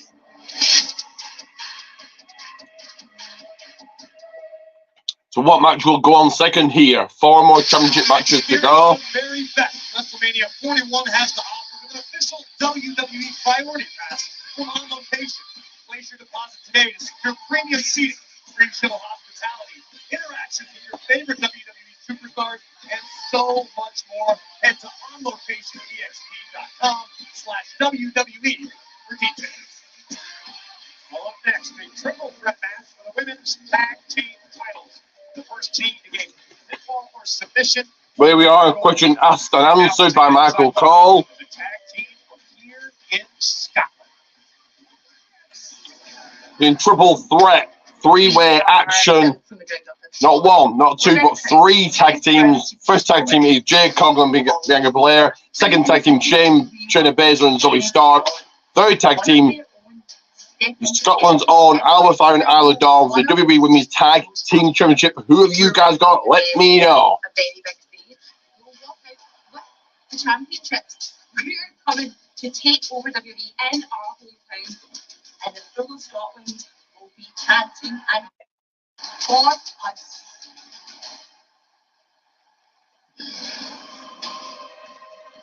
And that said, tag team making their entrance.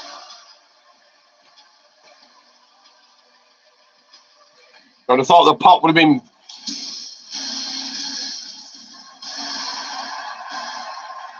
bigger and better, but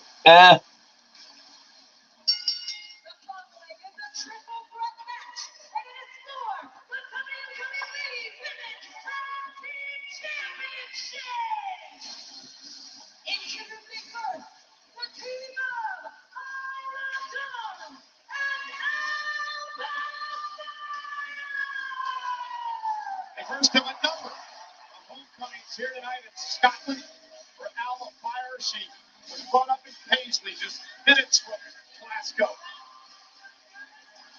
Isla Dawn is from right here in Scotland's largest city.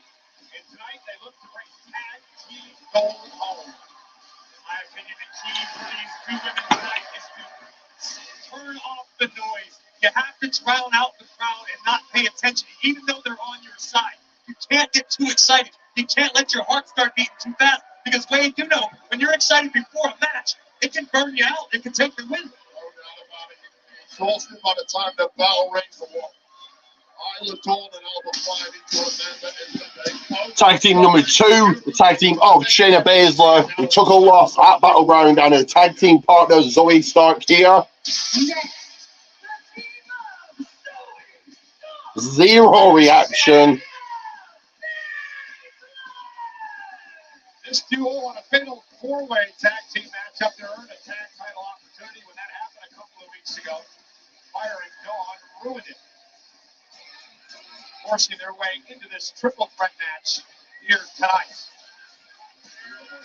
fiercely aggressive women WWE has ever met. Bonded after battling one another, realize hell. We're pretty much the same. So who will begin the match here? Which tag team, which 2 people will begin the match here? And Clash at the Castle is brought to you in part by Call of Duty Mobile.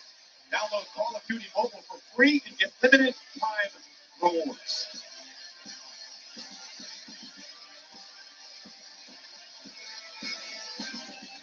Shayna Baszler knows what it takes to make it top of the tag team mountain as champion. 3-time tag champion. And here come the title holders, the champions themselves, Jade Cargill, Bianca Belair.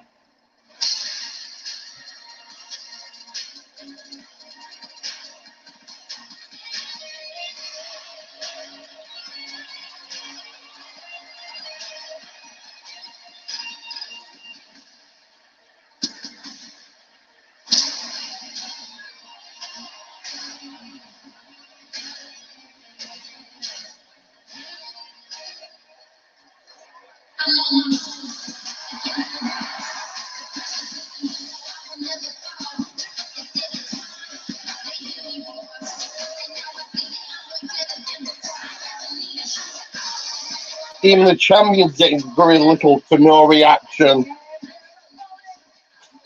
Give me a second, you like and subscribe all the way. Give me a second, this match will start. This match will begin, and I'll be back in a second.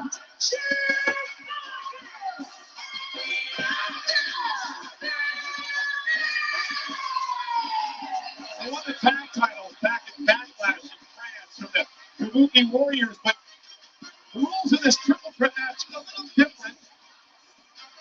Again, it's normal. First team to gain pinfall or submission will get the tag team titles. However, this will have 3 women in the ring at once, and you can only tag your partner into this matchup. So the champions really don't even have to be involved in the decision to lose the gold for it. Certainly, it's not a situation that benefits the reigning champions, but Bianca Belair and Jade Cargill look unbothered, ready to do the work as they have done so dominantly recently. Well, have been so dominant since capturing those tag championships. It might be the only way they can possibly lose them. Shayna Baszler, Zoe Stark have been recruited as of late by Sonya Deville. They say they don't need Sonya's advice, so can they win tonight? Shayna, Tyler, and Belair will start things off. So, very, very critical point in this match. The opening moments trying to gain some semblance of an advantage for your team while realizing both other sets of opponents are still fresh. And guys, I just noticed the spikes that are weaved through Bianca's braids, the face paint on Cargill. These two remind me of a certain tag team that used to wear spikes on their shoulder pads. Yes. We're talking power. Yeah. And Belair looking to punish the early going of this matchup, Shayna Baszler. Big hammer fist from Belair will scramble your brain no matter how many fights you've been in. Going back into the fight, runs right into Baszler as Bianca Belair is able to get out of harm's way. He is in danger of this kind of matchup. You've always got a fresh opponent somewhere. Belair at this point wise to it. O'Connor roll, shoulders down, and a kick out. The uber athletic, 3-time women's world champion Bianca Belair. EST WWE. That suplex veteran of this tag championship team. Leading from the front. Belair, a great move. Cover on Baszler, and Dawn going to break things up. Dawn is a former tag team champion. NXT tag team champion. The woman she just tagged in. Now the fire. And here comes Jade Cargill and Zoe Stark. Tags all around.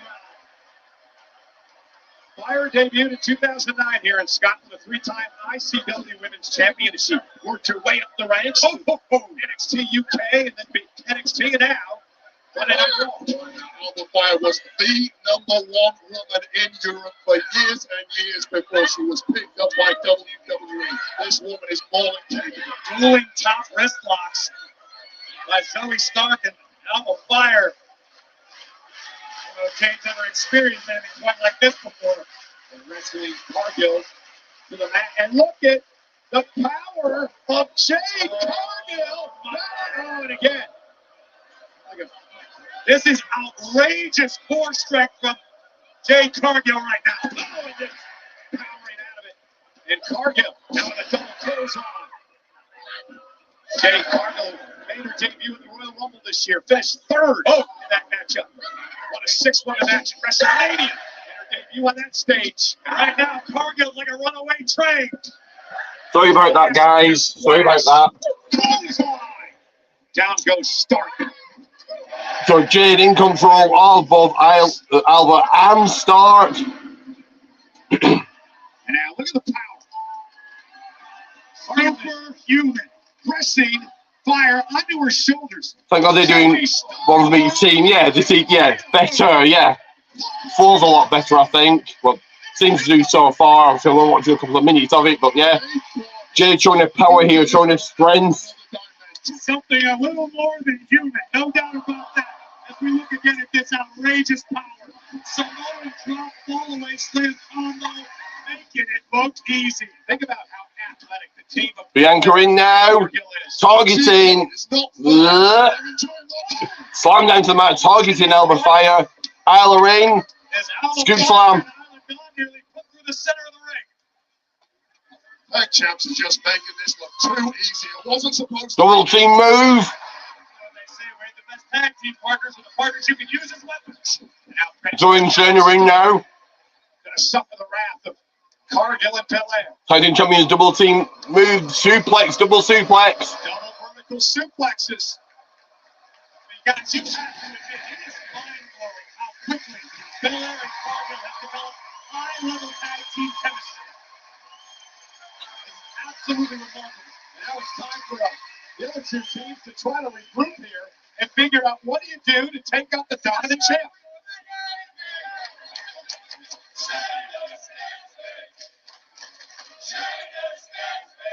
Well, opponents are hovering here at our announce table. You've got to form some kind of alliance. Shane Albert back into the ring, targeting and beating down Bianca. Strategy you can think of. Team up with the other set of challenges. Eliminate the champions from the equation and turn this into more of a traditional tag match than a triple threat. Oh. Now they turn their attention. So he takes to Jade. Never forget your friends. Suicide dive by Albert onto Jade. Shayna and Zoe now double team suplex onto Jade on the outside. Now Meteora by Albadon.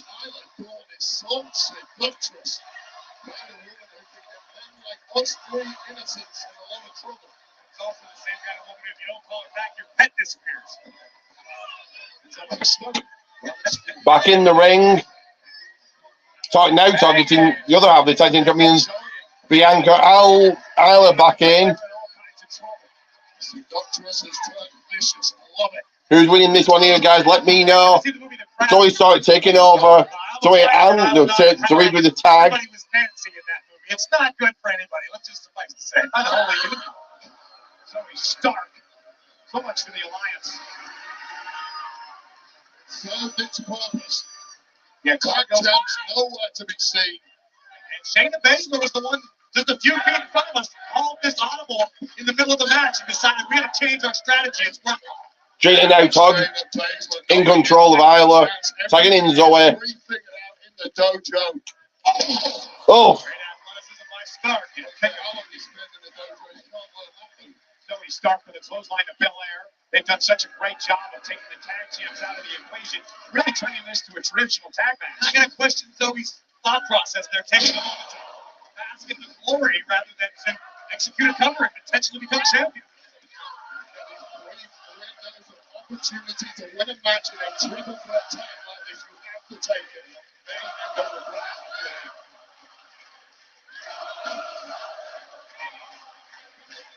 Baszler slips underneath.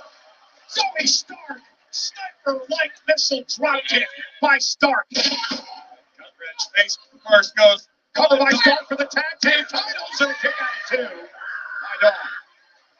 Local crowd shouting, no Scotland, no party. Still going with Alvin Isla. At this point, They seem to be in control most of the action here. As it, yep. Isla now. well, Buckfast, I think she heard you.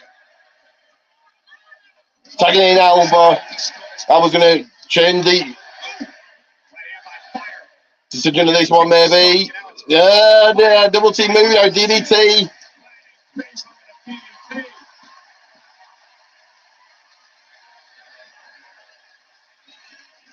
Shayna Baszler set up at the top rope.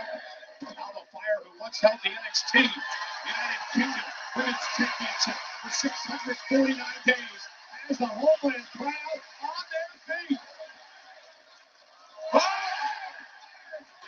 Alba now. Suicide dive. Fire and Dawn has completely turned this match upon its head. Alba Fire quickly climbed to the top rope, able to show off her skills tonight in this matchup. Now goes Alba going for the cover. What new champions too? No, Bianca breaking it up. Veteran spots by Alba Fire, knowing she had that window for victory. She puts her own body on the line in front of this partisan audience, bound for blood.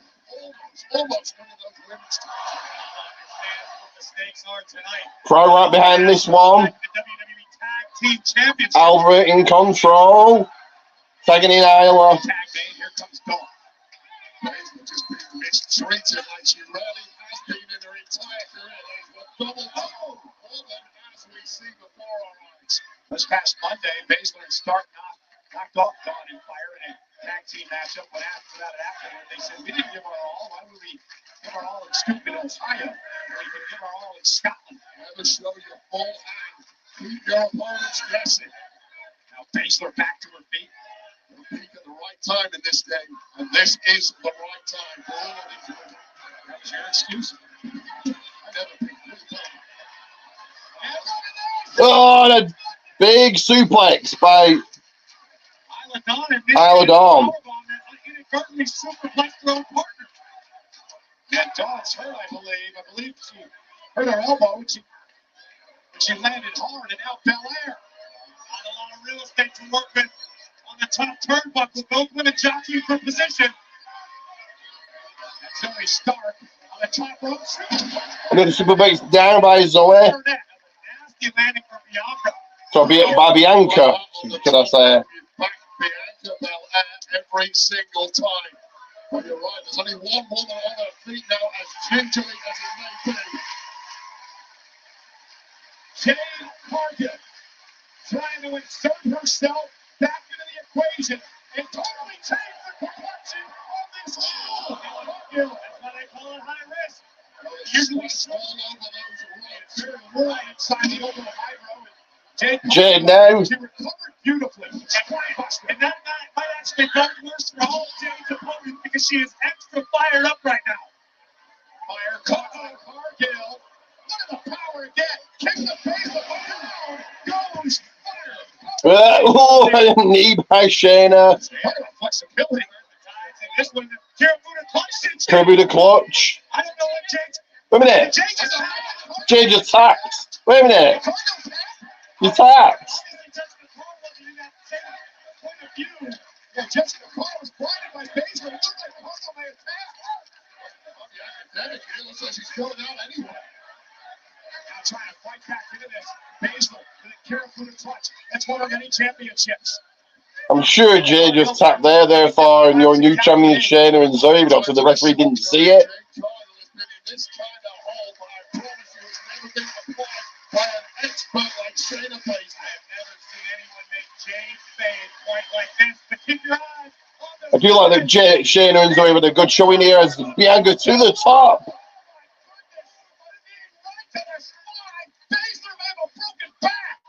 With all the momentum of that 450, Corey, right on the spine.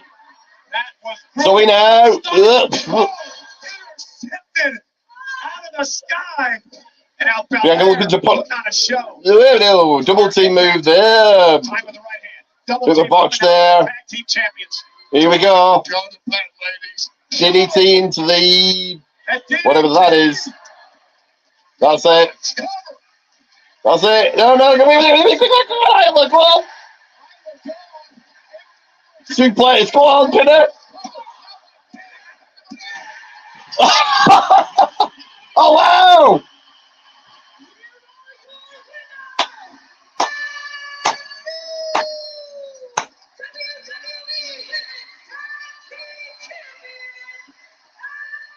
Wow.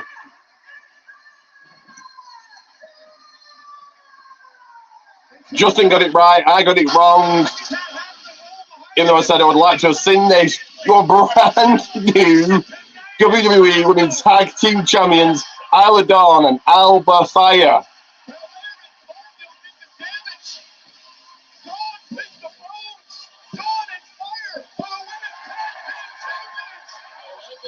Give me a second, guys. But that was great. Give me a second. Scottish pride that was damaged last night by the football team. It's fully restored by Fire and Dawn. And watch this. Shayna Baszler, I don't know how she could even move after that. Knees right through her spine. And Cargill and Bianca dominated for it. But this is the risk of a triple threat match when you're a champion. I did say pin Shayna, but they pinned. Sorry, I did say pin Zoe, but they pinned Shayna. Brand new WWE Women's Tag Team Champions here. Slide into the cover and crown new WWE Women's Tag Team Champions. Hometown ladies make good. And Glasgow, Scotland. So many family members here for Dawn and Alba Fire, and this is got to be just an incredible emotional release for Alba Fire here tonight. For those of you that know, it's been a very emotional. And like, as Justin mentioned earlier, did Alba's mother dying, did that come into play? Is that why they won the titles here?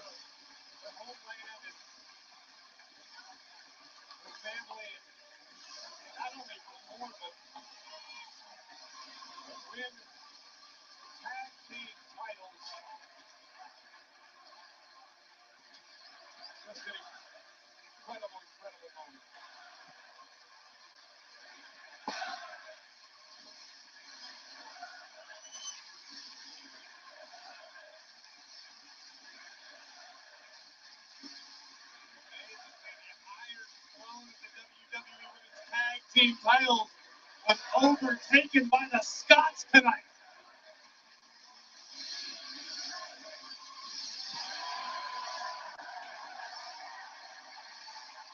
You know, those two women talked a lot about opportunity. They got their opportunity tonight, and they didn't miss.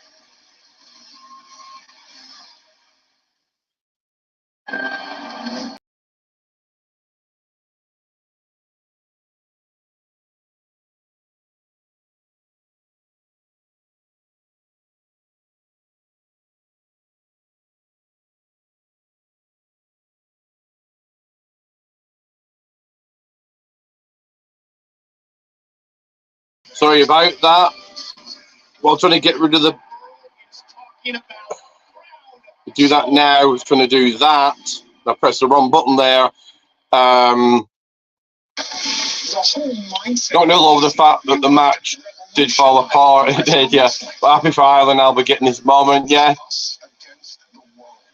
It just became unsustainable. WWE Legends. New episode tomorrow at 8 from WWE Superstar Sunday, only on A&E. Watch next day on the A&E app. Well, tonight is Clash at the Castle here at the Hydro. But last night, Wayne, we kicked things off proper with Friday Night SmackDown, live from the Oval Hydro. What an appetizer it was. This place came unglued, and it's only getting crazier. I want to take a minute and send a very special thank you to Wargasm UK for doing so good. The official theme song of WWE Clash at the Castle. It's from the album Venom. It's available now on Apple Music and Spotify. We know Darkness Lou, our two former brothers in arms, Sami Zayn, once again defend his Intercontinental Championship against the And going to the men's side of things, next up is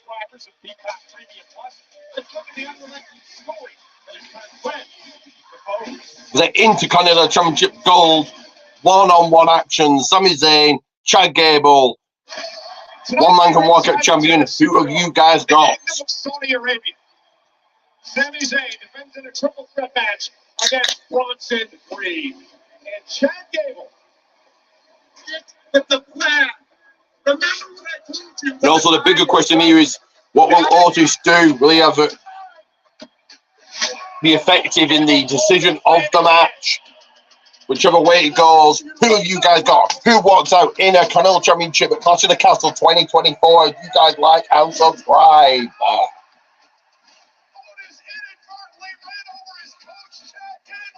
Sami Zayn has got daylight.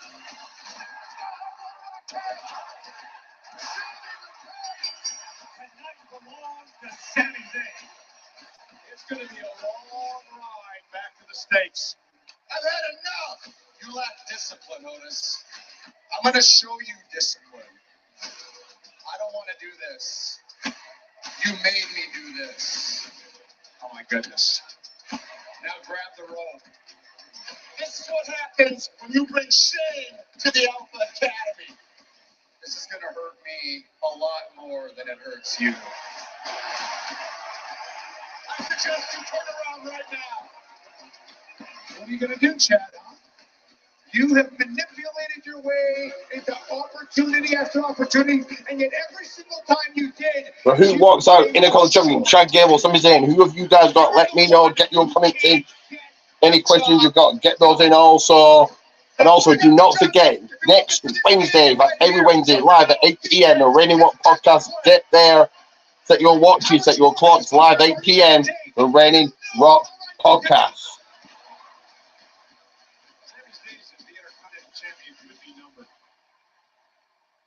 I have decided it has gone on long enough. This is about you and me. Chad told us you don't deserve his time or respect tonight. The only way this ends is you giving me my Intercontinental Championship match. If that's what it's going to take to put an end to this, tell him he's got it. Set this all up.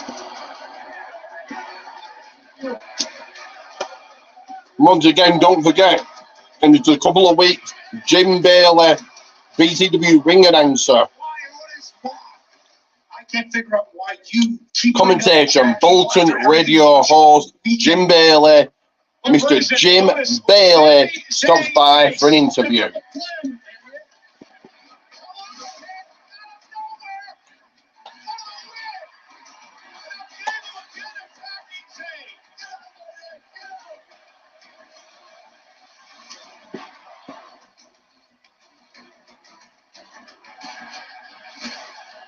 Was right after Sami Zayn.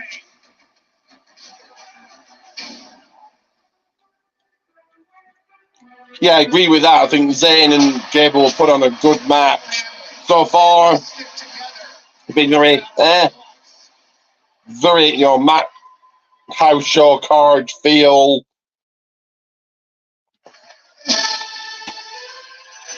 Here comes the challenger, Mr. Master Chad Gable, making his entrance, making his way down the ramp, all the way to the ring to start this match.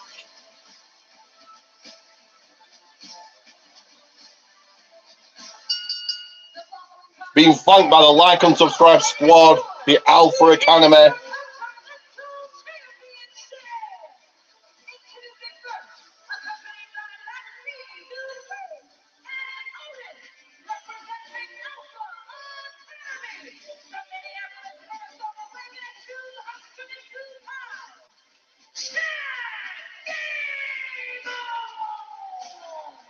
That man there, a former U.S. Olympian, a multi-time tag team champion, has never won a singles championship in WWE.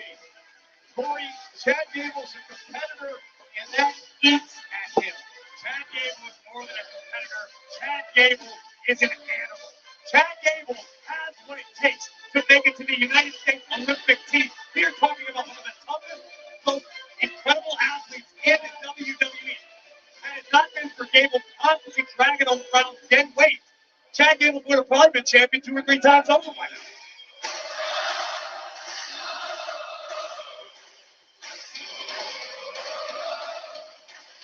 And also on the way to the ring, the champion, Sami Zayn.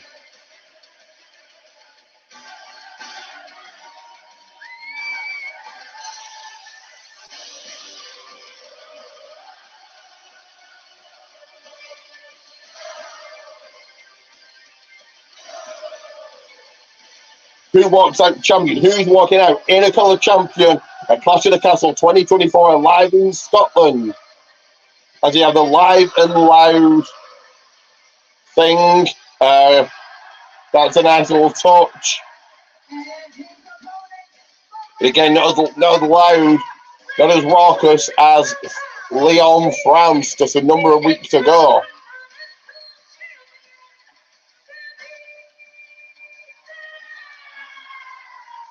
Guys, I mentioned this stat on Raw this past Monday night when Owen Breaker took on Ilya Dragunov, and they were 2 of 3 men who have beaten Gunther since he arrived on the scene in WWE. The third man, you're looking at it, Sami Zayn, who ended Gunther's 666-day reign as Intercontinental Champion at WrestleMania. So does Sami Zayn leave that Intercontinental Championship, or do we see Chad Gable holding the towel around his waist, on his shoulder, however he wants to carry it?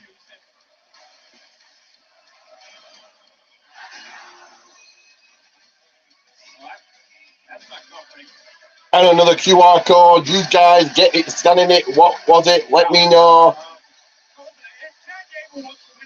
Through the door, they're making the the Wyatt 6 will be on Raw this coming Monday, but let's wait and see if they are. Sami Zayn knows everybody's business better than they know themselves. Which is why we're in this position. Crowd right behind Zayn here, chanting loud. Are we ever going to hear the spirit call? I've been waiting for 2 minutes. It's allowing the WWE fans who paid good money to be here tonight, Wade, let their voice be heard. But You're being paid to make your voice heard, so let's hear it. Earn your money. my theory's this. Chad Gable. Here we go, title getting raised by the referee, the like and subscribe referee. He trained Sami Zayn to beat Gunther at WrestleMania, which Sami does. Title graphic, the match is going to start pretty in seconds here. Gable gets his opportunity. Here we go. What happens? Sami beats him.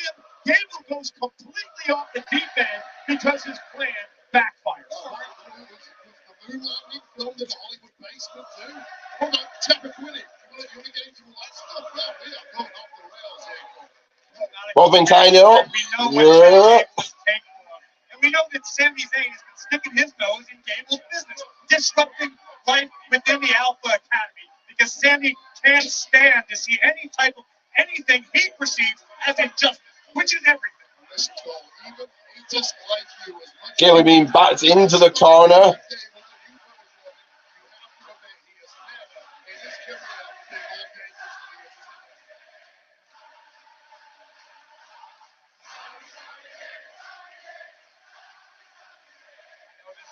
Baby, give it up, right? Wait, I need some help here. I think we need to pay royalties if we sing along to it. Technically, so I might want to articulate it. Chad Gable looking to refocus. Tying up again. Jockeying for position here, trying to feel each other out. But Zayn getting the upper hand into the back. Okay, Zayn back into the corner this time. Chad Gable has not been able to win the big one yet, and that's in his craw. That's a good thing. That's an obsession. That's a guy who's driven to be better and better. But here's the problem. I don't think he believes in himself anymore. I don't think he believes he can get the job done. That's why he wants Otis and Maxine to get Paul in these matches. When you got Sami Zayn planting seeds of dissension at every given turn, of course there's going to be some problems within the account. So who will head into Money in the Bank the next pay-per-view? In fact, 2 pay-per-views. You've got Money in the Bank and the night after Heatwave. 2 pay-per-views. Heatwave for the first time, a pay-per-view for the first time ever in, I think, is it 22, 24 years? Might be 22 years, not too sure. So, of course, I'll be here live for Money in the Bank and Heatwave. Side headlock by Gable.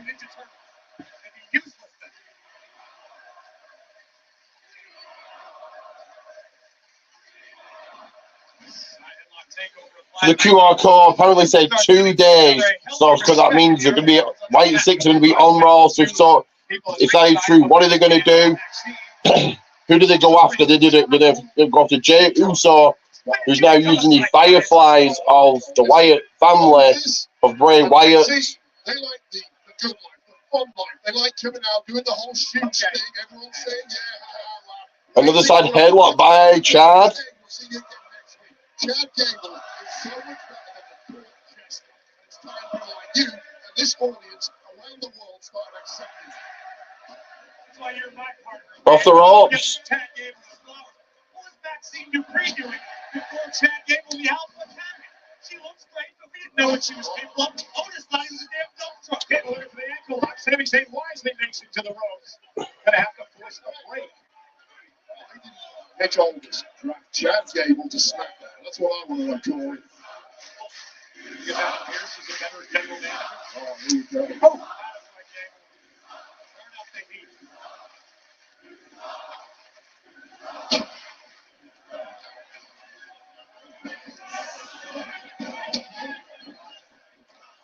heat. Here we go. On the top rope. Now Sami Zayn.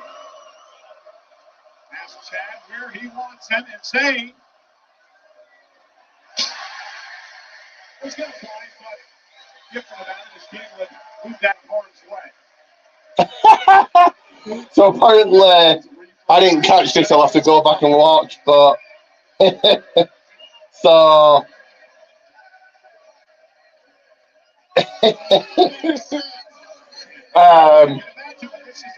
the on-screen graphic for Cody, the name graphic said talent name and WWE Women's Tag Team Champions. I'll have to go back and actually watch. But again, that would have happened with Reigns. These things happen. It's a live show, but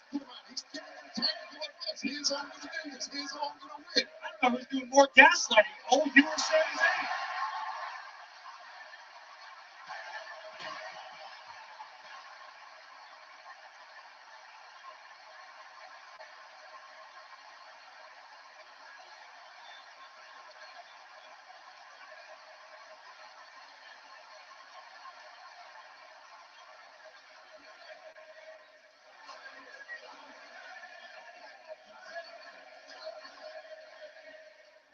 Sammy has been begging others to break away from that goofy Gable because he can be something by himself. crowd hot right behind then as everything got took back to the ring.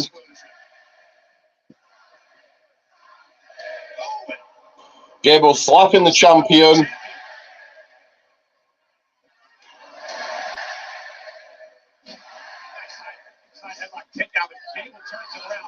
Sammy is not going to win a technical wrestling match against Gable. There's no doubt about that. Gable time and again going for that ankle lock. Sami Zayn has had it defended pretty damn well thus far. Gable took over into the corner, sends then into the corner again, targeting the left arm of the champion. That is the brilliance of Chad Gable. He kept going for that ankle.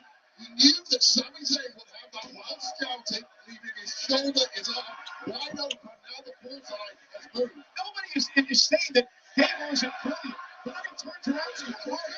Then he turns around and he barks at Otis. I mean, he's an ass. That's what he is. He's an ass. Did you see how I did that, Otis? That's what you should be doing. That's what you have. It's all a learning experience.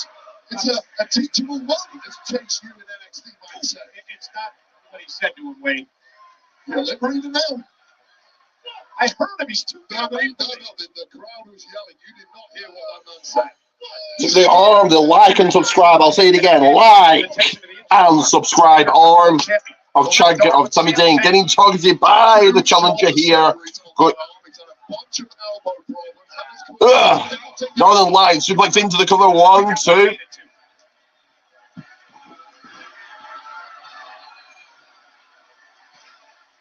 Otis has just been so conflicted in recent weeks. It's all speculation. How many conversations did you have with Otis? The number, actually. I actually do my job. What's this thing to tell you? My show anyway. I don't know my show.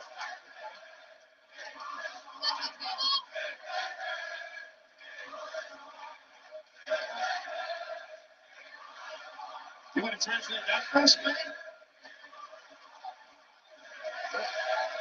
The conga, I can tell you the original version. This version is twisted in Scottish parlance. I think they're going to play this later tonight at King Toot Toots. We might go to the garage, actually. Up and over to the outside. Okay. And again, very focused on the attack. The challenger Chad Gable fully in control, Mr. Control in this match, maybe call him.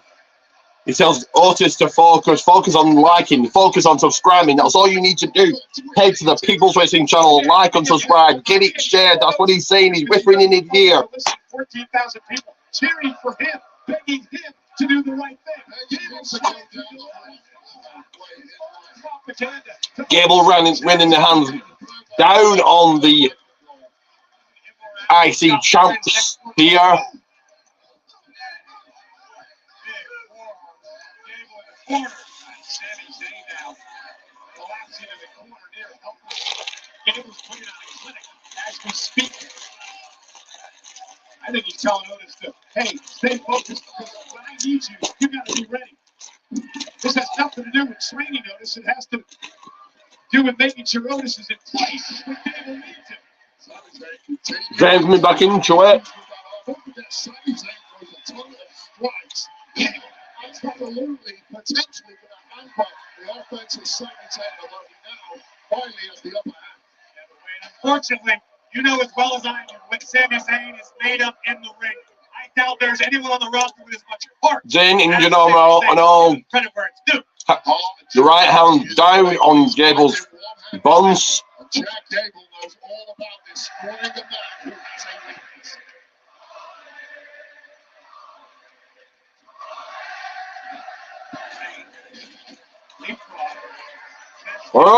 Oh!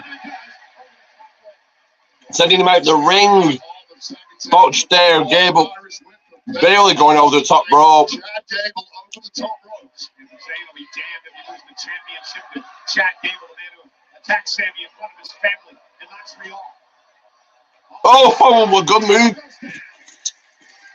Bouncing off the ropes there was the champion. And now Sami Zayn trying to get some feeling back into the injured arm.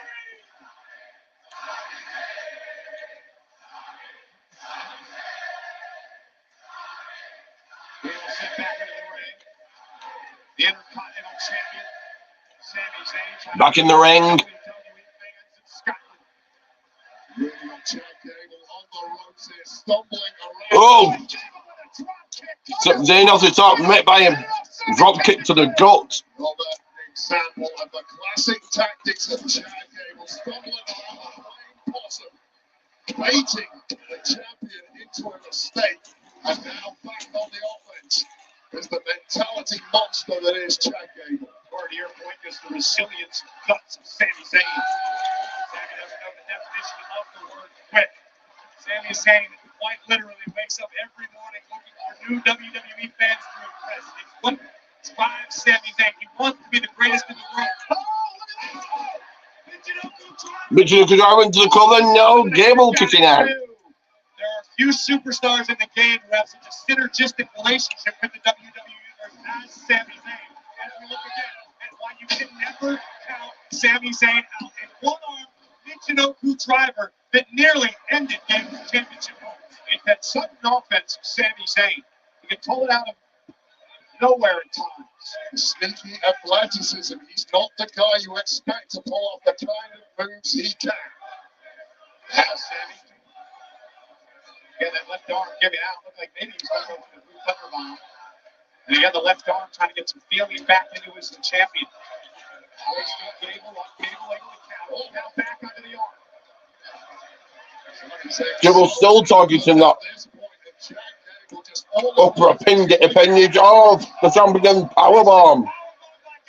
Who's hustling toward the top turnbuckle. Gable come up top, Sami halfway across the ring. Oh, diving headbutt. For the championship, first of his career, Zayn at 2.5. Extreme levels of focus, extreme levels of intensity from Chad Gable, who continues to inch closer to that elusive Intercontinental Championship. Take another look at the diving headbutt executed by Gable right to the shoulder of Sami Zayn. Very nearly ended this, but not enough to do the job. And Sami Zayn, like him or not, is a survivor. German suplex. Gable continues to keep the arms locked. Zayn is running on fumes right now.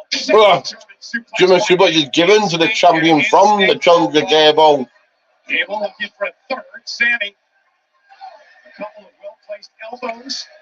Breaks the grip, standing switch by Sami into a German of his own. And now Sami Zayn. Now Sami Zayn in the reversal here. Germans of his arm. Gable landing high on the neck.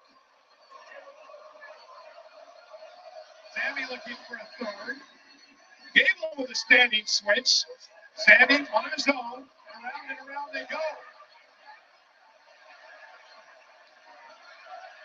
Sami with the upper. Suplex spike Gable. Cover to retain. 1, 2. Sami Zayn incapable of hooking a leg on that pin. He's used to that arm. It was a sloppy pin in the air. There was nothing Zayn could have done about it. Had he been able to hook that leg, we might have had a winner.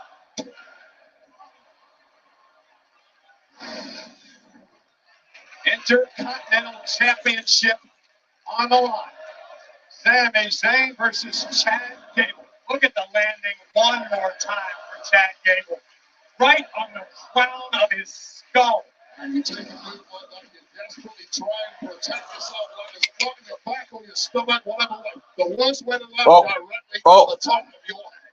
Gable might be about a half an inch shorter than he was at the beginning of this match after that landing. And you don't tell him I said that. These two men with a just total disdain for one another. Back and forth, they go trading blows. And Gable firing back. A point in the match where it's about who has the deepest tag. I won't bet against the Olympian. And against Sami Zayn, the takedown. Crossface submission cinched in. An absolutely sudden takedown by Chad Gable.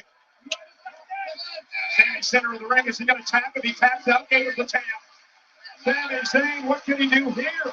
Never been closer for the Intercontinental Championship. He has to be merciless at this point. Zayn trying to make it back to his feet. Nice takedown by Sami Zayn. And Sami took it out of his own. Sami Zayn now with it. Crippler. Crossface. Oh, the challenger. And how humiliating would that be? Possible to ever write off Sami Zayn. This unrivaled competitive spirit that is central said about Chad Gable. Ankle lock now by Gable. Pick the ankle. Drag Sami to the middle of the ring. Ankle locked in. Sami writhing in pain.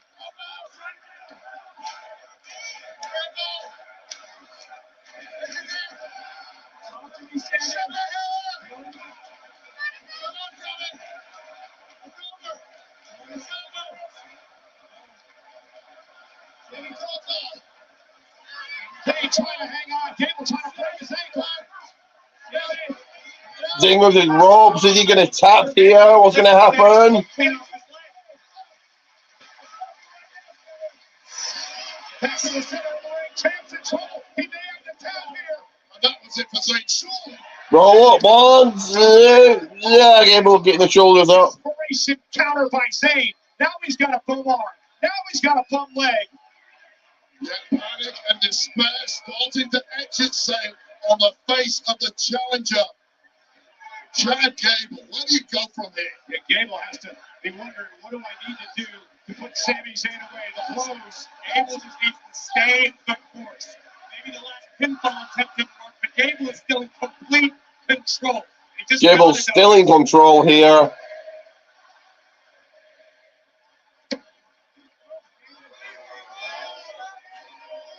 Well, that's not your title yet, Gable. That's not your championship. Don't get yourself the score.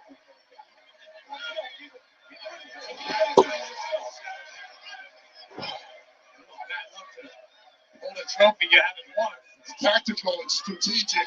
It's a game plan here. Just trust the master. Yeah, I'm sure it is. I'm sure it's fair, too. It's illegal. He's a 4 count, is he? That's it. Right, he's going to clock. Is he on the title? Is he? Is she? No. No, she can't. She can't do it. Thank goodness.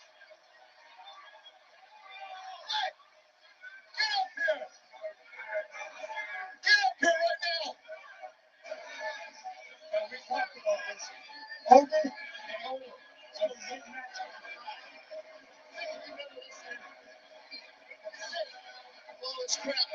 And Zayn's going to hula kick Maxine. You saw him. Oh, no. Yeah, oh, no, he moved out the way, Gable. Gable now with the cover into the German. Oh, see this going to do his now. Zayn just getting the shoulders up. Gable's gonna lose it. Gable thought he had the title. Stay the course, Chad. Sami almost inadvertently Paluma kicked Maxine. This should already be over. Maxine is pleading with Gable. She's saying, I'm sorry, I'm sorry.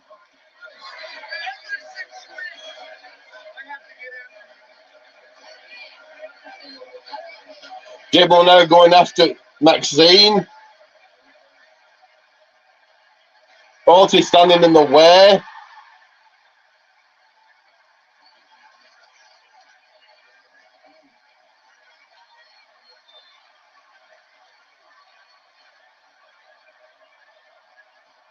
Zayn now the suicide dive over the top rope, landing on Otis. Is this going to cost him? Is Gable looking to capitalize here?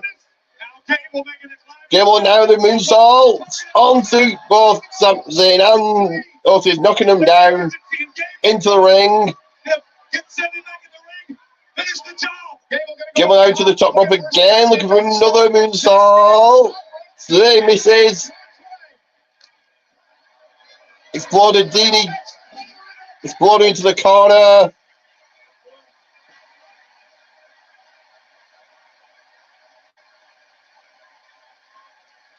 They're looking to finish this. Looking at hitting his finisher. Yeah, Gable rolls out.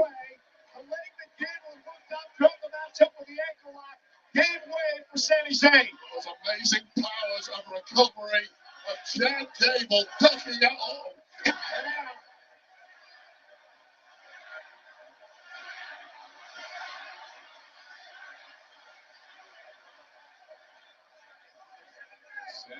Sami Zayn now looking at Zayn now. Ankle lock as Zayn hung over the barricade. Sammy's got champion's advantage. Gable's got a pin or submit Sammy inside of the ring. Oh, wait a minute. A chop block onto Maxine, who was tending on Otis.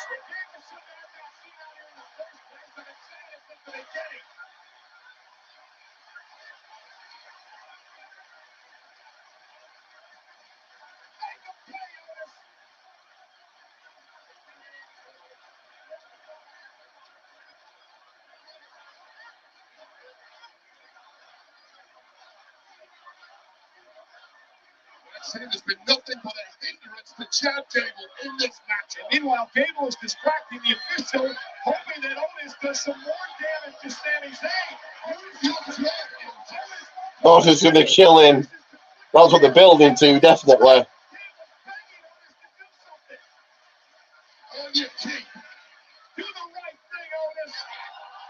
Otis wanted to crack the hand of, he's going to hit Sammy, but Maxine stopped him. Otis is going to carry Maxine away. Getting her out of harm's way. Chivalry isn't dead. Two students that are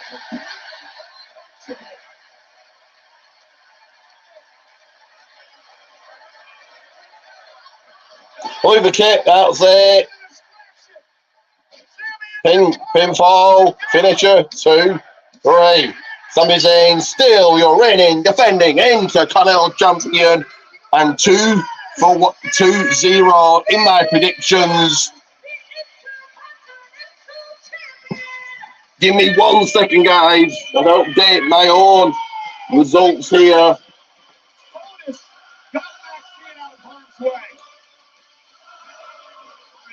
Thanking Otis so much of anything other than being a hindrance, but you gotta give credit. Hindrance to what? Because he didn't cheat? Because he didn't attack Sami Zayn? Because he didn't do what Master Gable wanted him to do? You can be the greatest carpenter in the world, but if your tools don't work, you are worthless. And tonight, Otis and Maxine are worthless tools. Here's where it all began to go south. As Sami was able to put the brakes on and avoid contact with Maxine, which opened the door for the Chaos Theory. Stacked high on Zayn's shoulders, and Sami Gable had the win in hand. Such would not be the case. Yeah, Sami Zayn taking out Otis and shoved Gable out of harm's way. And then this. Roman's made it so you can't even have a rematch. Yeah, I think like they're done now. Like there are 3 matches of recent memory, so I don't think Gable looked bad in defeat. I think Otis distracted him, still protected him. So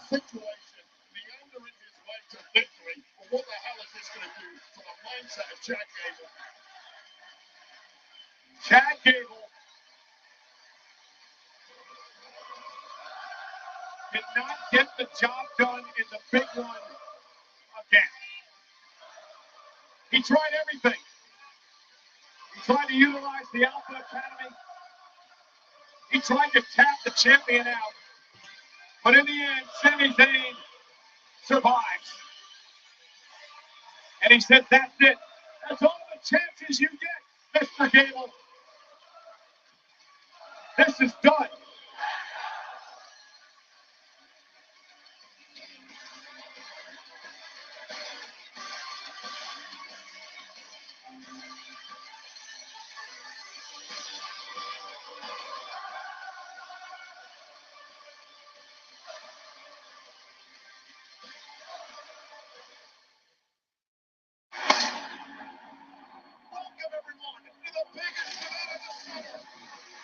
More than 35 years. So as it happened, 2 nights SummerSlam, and also just give me your thoughts on that. Do you think that's a good idea? Or why not? It's good for business. I'll be back in 1 second. In 2026, he will once again make history. Fasten your seatbelt. It is about to go down. Let's go. Working with Minnesota Sports and Events, we will expand SummerSlam to 2 nights. Saturday, August 1st and Sunday, August 2nd, 2026 in Minneapolis, Minnesota. Live from the world-class U.S. Bank Stadium, WWE will bring 2 epic nights of SummerSlam to the Twin Cities. So there's only one question to ask. Are you ready?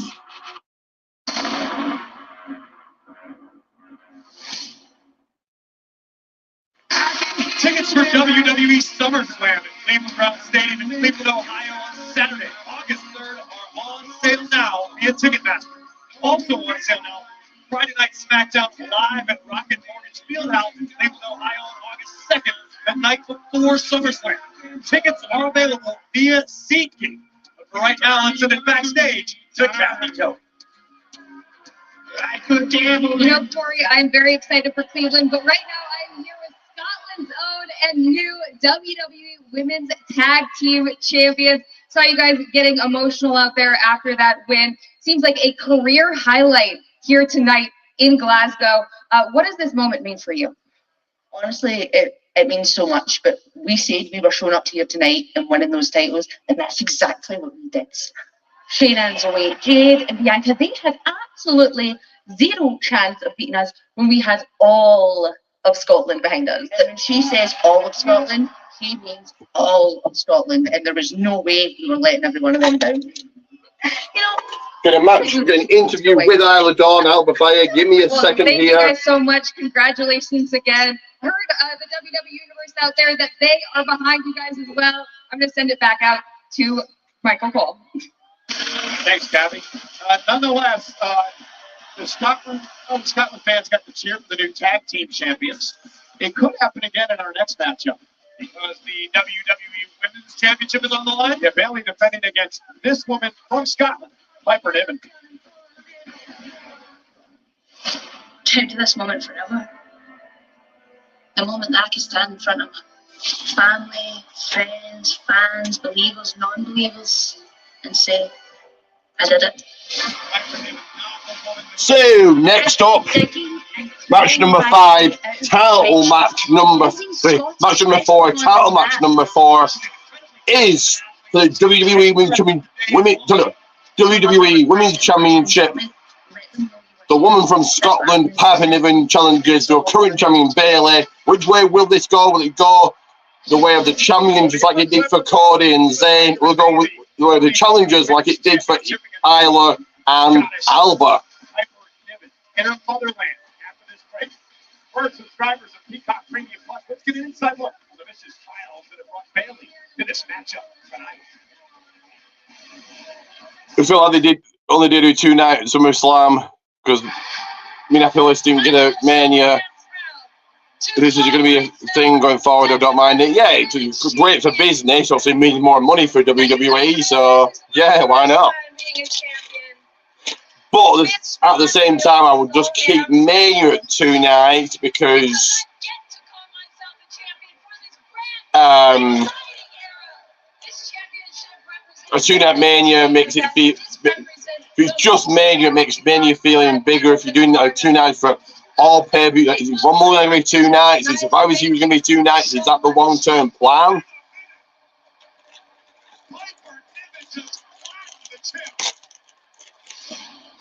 But we've seen a preview of the package for with next upcoming match here. This like and subscribe, match. Bailey's got something the rest of the roster wants. That WWE Women's Championship. At Clash at the Castle, I faced Piper Niven for the very first time. In Niven's home country, Glasgow, Scotland. Bailey defends a In WWE 1 second. Championship against the Scottish Bone Crusher Piper Niven. And you're gonna be a loser yet again when Little Miss P finishes you. This means more than just a title match for you. I know what it means to wrestle in front of your family. It means everything. So as much respect. Once again, do join me on Wednesday, this coming Wednesday, every Wednesday live, 8 p.m. UK time, 4 p.m. I believe over in the US. Rainy Rock Podcast, live 8 p.m. UK time, 4 p.m. US. The Rainy Rock Podcast. But let's get to this match here momentarily. Who do you think is going to win? Which way is it going to go? Bailey, Piper Niven, who walks out Women's WWE Champion on the SmackDown brand. And if you had any idea just how dangerous I really am, you wouldn't dare stand so close to me. And you can respect me all you like, but it won't stop me from drilling your head into the mat and taking that title off you. Home field advantage belongs to the challenger. What a collision this is going to be.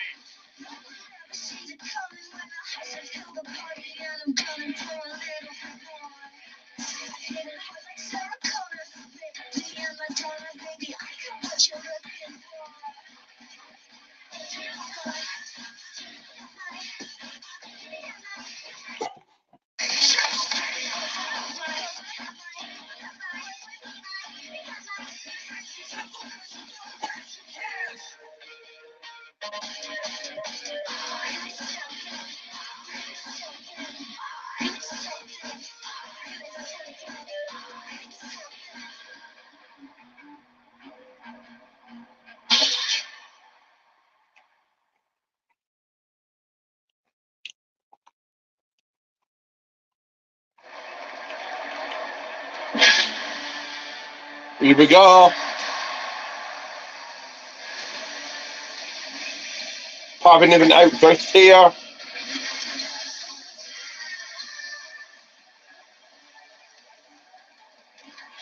Piper Niven was brought up in Kilburnie, which is a little to the south and west of where we are tonight. Yeah, I agree to that. And hopefully it continues after after today. It's not just because it's in Scotland that she got this match, she got the build as well. But no reaction at all for Piper Niven. Damn. She was on the countdown show with me. She's a piece of work. There is a Scottish superhero by the name of Superman, who I believe Chelsea Green has modeled herself off. Tonight is all about this woman's attempt. It's been a long and storied career here in Europe, and tonight needs to be the crowning moment of glory for Piper Niven. WWE 2K24 highest rated sports game of the year is now 34% off for a limited time. And on June 26th, these guys got Post Malone joins the DLC roster, the Post Malone and Friends pack, adding to the game's roster over 200 superstars and legends, spanning across all the eras of WWE. Pick up your copy today and start your legacy. Piper Niven hoping to start her legacy tonight. The woman who began her career in Scotland as Viper.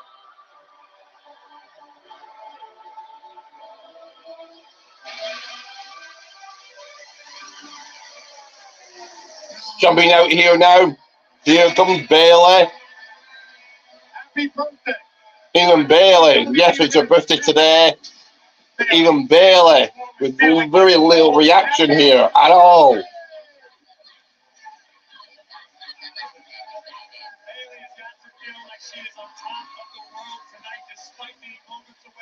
Surely be one of the toughest tests of her career. Bailey has been a stalwart of the women's division. And Yak, I can't even pronounce that fucking name. Yak met a got good. Well, thank you. Hit the like, hit the subscribe. I said it yesterday at the kickoff show, and I meant it. I think you're looking at a first ballot Hall of Famer here. I mean, Bailey is a four-time world champion. NXT champion, two-time tag, this Money in the Bank.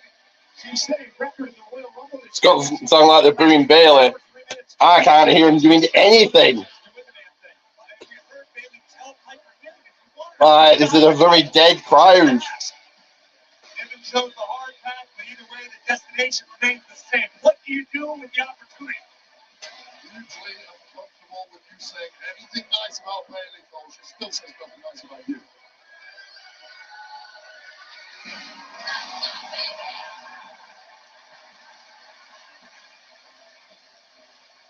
A little bit of a reaction there for Bailey, but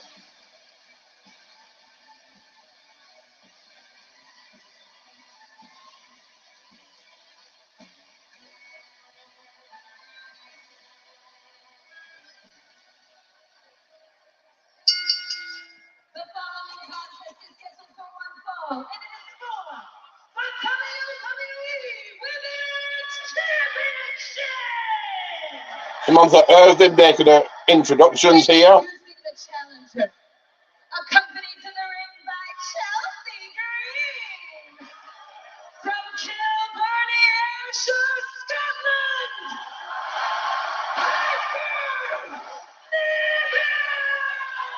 Okay, a bit more of a reaction for Piper there, but still, this is an awful crowd compared to France. From San Jose, California, she is the WWE Women's Champion, Bayley! Why are you slight booing now? Piper Niven is a trailblazer in Scottish women's wrestling.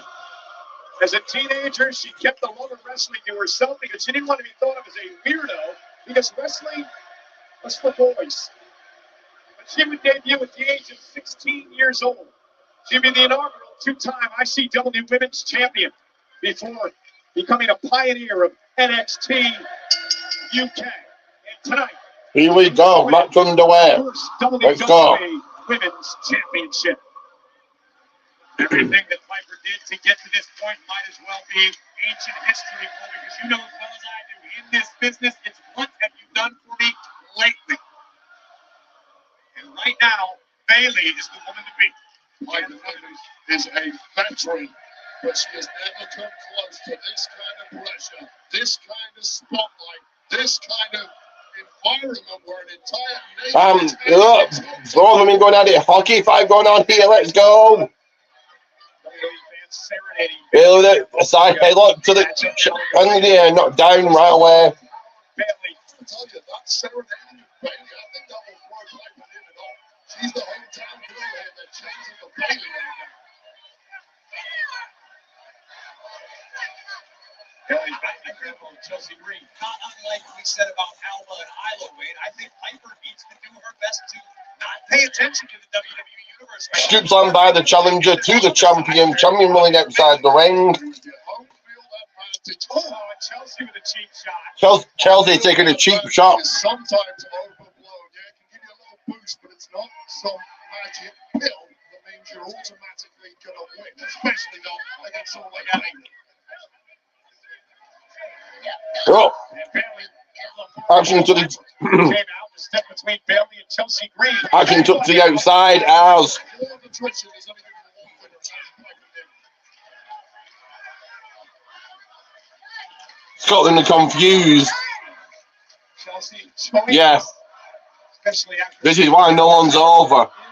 We get cheered and booed, and who's a heel, who's a face. You Ugh.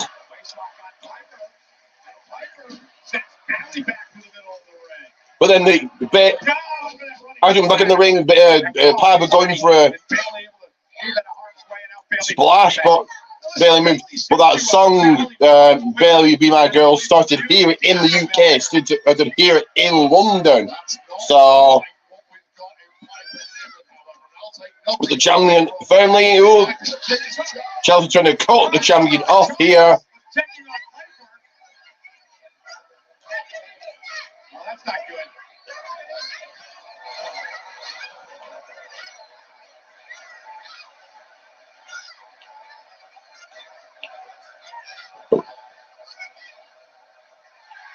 And Chelsea Green being ejected here by the referee. Referee, then little Nate. Couldn't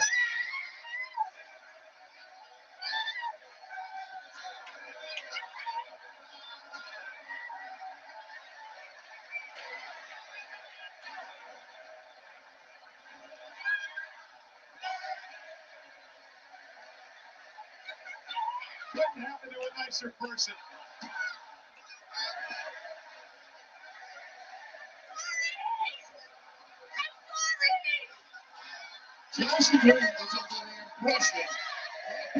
Piper now, cover and roll up. Very quick kick out. Chelsea Green ain't gonna be out here to celebrate. And I can't believe I'm saying this, way, but I'm questioning Piper's decision to even allow Chelsea out here to begin with, because this Green has a tendency to be a bit of a liability. That made Chelsea look incredibly stupid. Yeah. Bad booking there on the part of Triple H, or Triple H gets, you know, the final word on booking, and he's not someone higher than him, and yeah, bad part on Triple H. As Bailey knocked outside the ring, challenger in control here.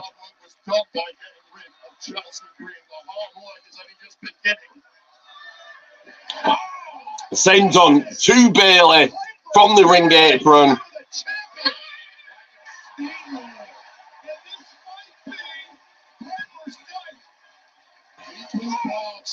Might be Piper now, but probably isn't. And so far, there's been nothing that I've not thought this being a random Raw, random SmackDown.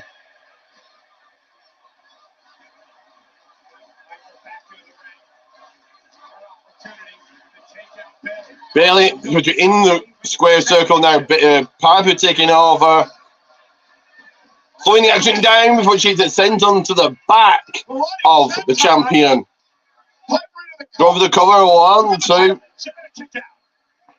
On the media rounds this past week in Scotland, Piper Niven did something I've never seen before. She showed her softer side, she showed her sentimental side. Now it's time to return to Piper Niven, who is capable of previous bodily harm. Well, this action has slowed down a little bit. You guys go and follow on X just in time 211. Not sure when his podcast is starting, but he has got a podcast that might be starting soon. I'm sure you can let me know in the comments when that will be starting, as the action has slowed down, like I said.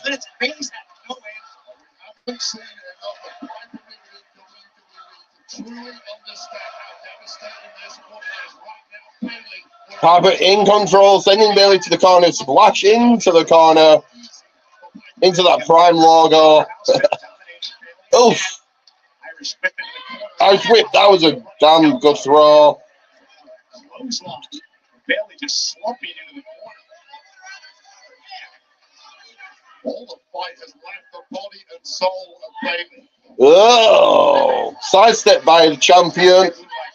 Looking to get back into it. Headbutt to the challenger. Headbutt to Scotland's own Piper Niven. Crowd booing Bailey again.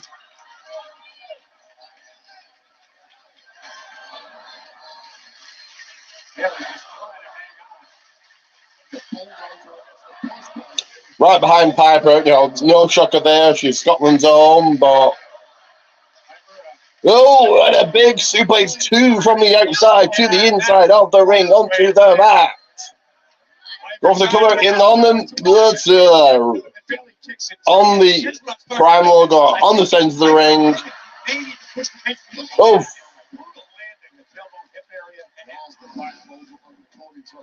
Yeah, you're absolutely right, Wade. Piper's been delivering massive offense, but then failing to capitalize quickly. In those small moments, Bailey, the champion, is able to recover just enough to take the next punishment. I think that's nerves. That is Piper not wanting to overcommit against the great Lake Bailey, wanting to take her time, not wanting to pile a foot wrong. Podcast is going to be coming soon. I did miss that as you put it up, but I'll put that up now there for you. And it was critical for Bailey to deliver there. All the Bailey to do is use Piper momentum against the Bailey turning the action around to her advantage. She throws Piper outside of the ring. The crowd now chanting for Bailey as she goes for a suicide dive and connects to the challenger. Ugh, back first into the ring apron. That right there might be the most crucial move of the entire match thus far for Piper Niven. Just when the tables looked like they were turning, that's when a challenger, a less experienced individual, can panic. Don't panic. This has been a good match, but again, if this was on a SmackDown, a random SmackDown. Absolutely perfect in this match. She's done everything right and she continues to get it right. He hasn't collapsed his aggression.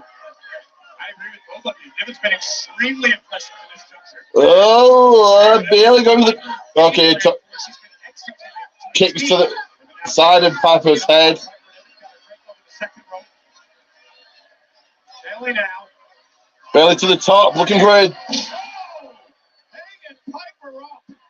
kind of an RKO off the top, but not quite the RKO. Elbow to the back of the head of Piper.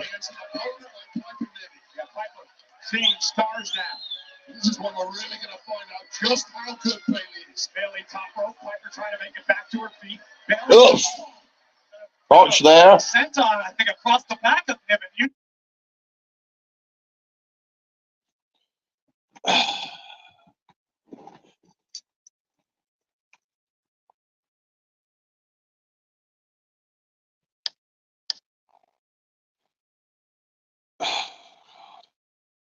Give me a second, guys. Ugh.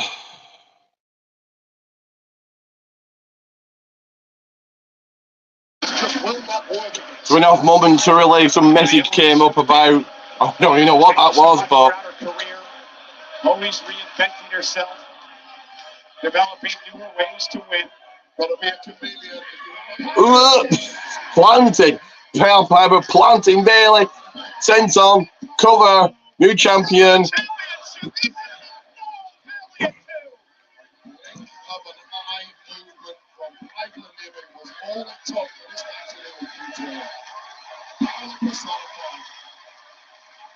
Over 14,000 in attendance tonight. Glasgow, Scotland.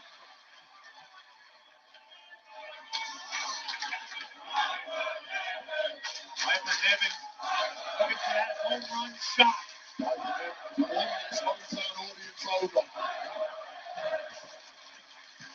to the second rope. Bailey. Up to the top. Bailey meets her. Oh. Bailey again. Quickly back to her feet, getting herself out of harm's way. And Bailey. Bailey to belly. From the top. Bailey not being able to capitalize here. As of God. I wonder who that is in a mask. So Chelsea Green with a Rey Mysterio mask on.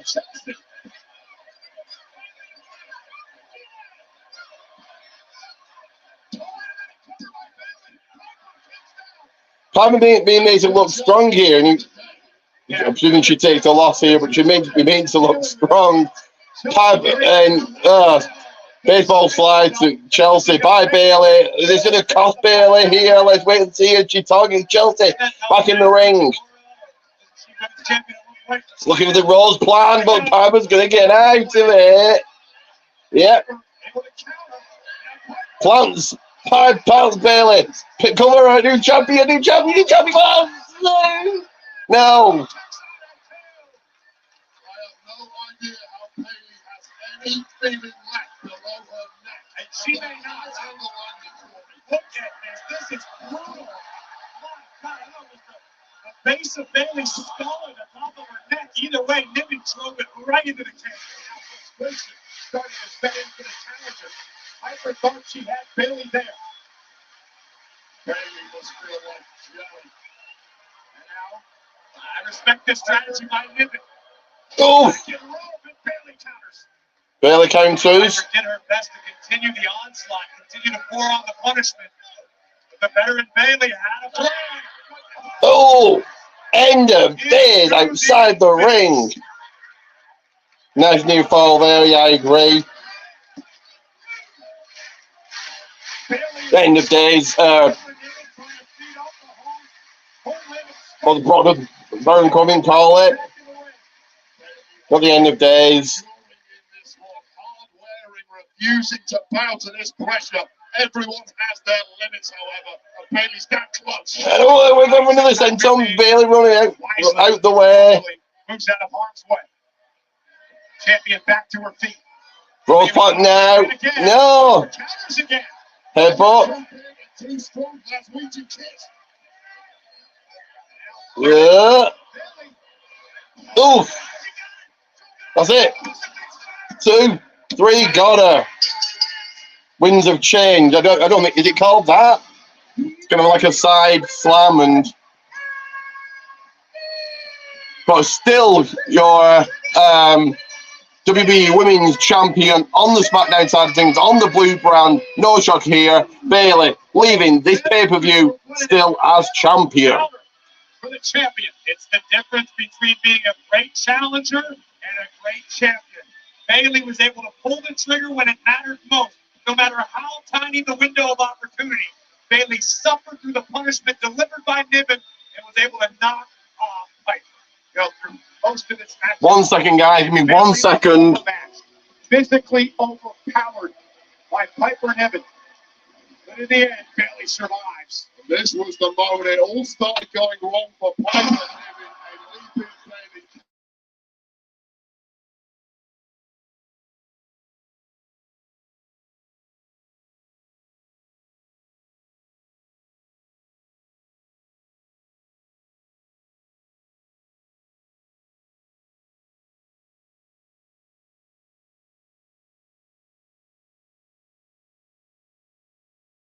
Was able to fight through, utilize Piper's own momentum against her in that crucifix. That was a really good, good match, yeah. But enough to keep the goal. Bailey had the floor wiped with it tonight, but was smart enough and had those championship instincts to retain. And still. Well, Bailey realizing she was in a fight, and out of respect to Piper Niven, Bailey is still the WWE Women's Champion.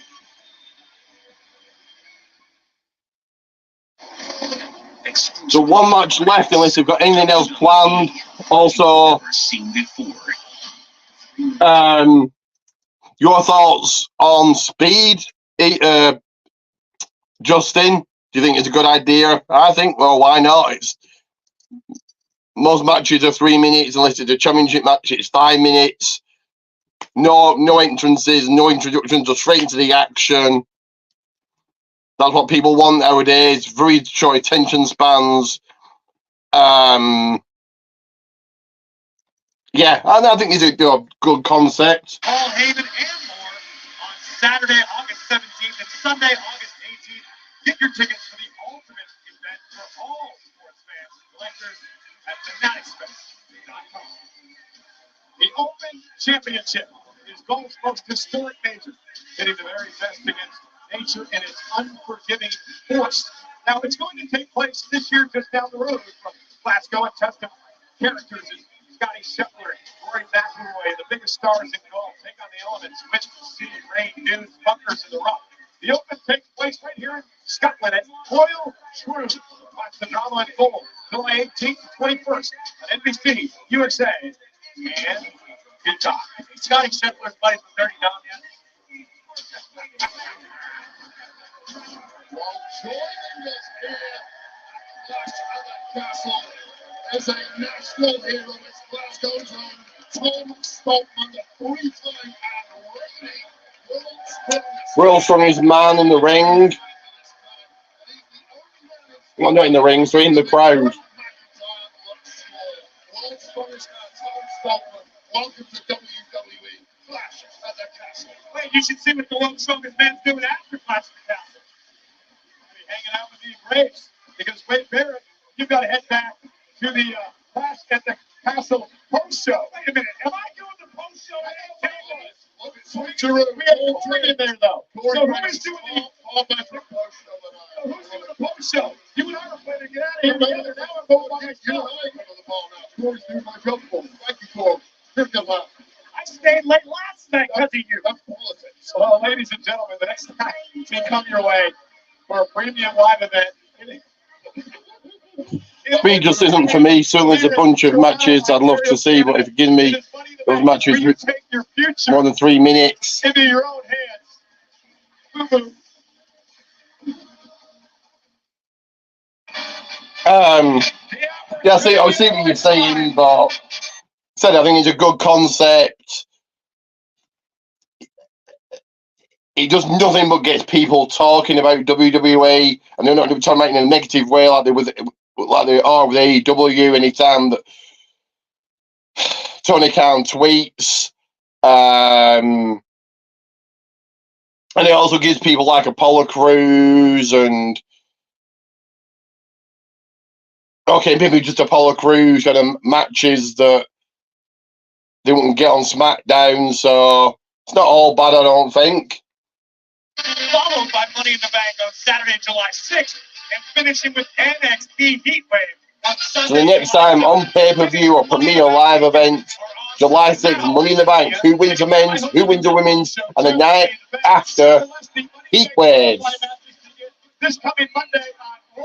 Qualifying match will begin on Raw this coming Monday. Who's going to be the World Heavyweight Champion? Drew McIntyre has come home. Drew loses, hopefully they don't do what they did last year and send the crowd home happy with Carol God. That was awful. Driving the Peacock Premium Plus, let's get a closer look at the brutal challenges that have led to this ultimate face-off.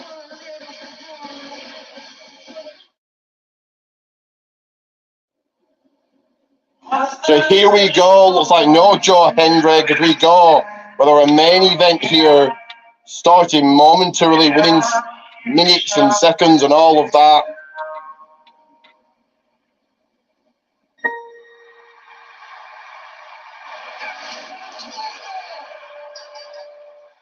Drew McIntyre for the first time in his The World's Heavyweight Championship. Damien Priest defends against the Scottish Warrior, Drew McIntyre.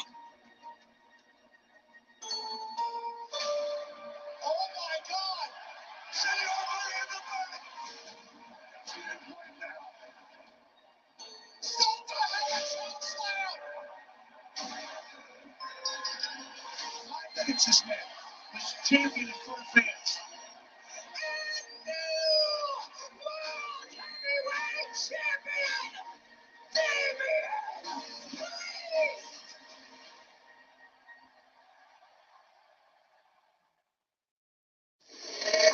Damien Priest screwed it all up. All rise for el campeón. Drew, you're out here blaming everybody else for your failures. All you had to do was grab your wife's hand and go enjoy your moment. And then Yeah, the karaoke was just very, very odd and just, I didn't think it was on TV, but it was, and just, ugh. They were playing Broken Dreams. Yeah, I was there live. But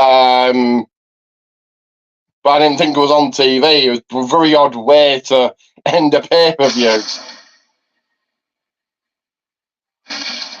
Drew McIntyre versus Damien Priest for the World Heavyweight Championship live from Glasgow, Scotland. This is Scotland. This is my country.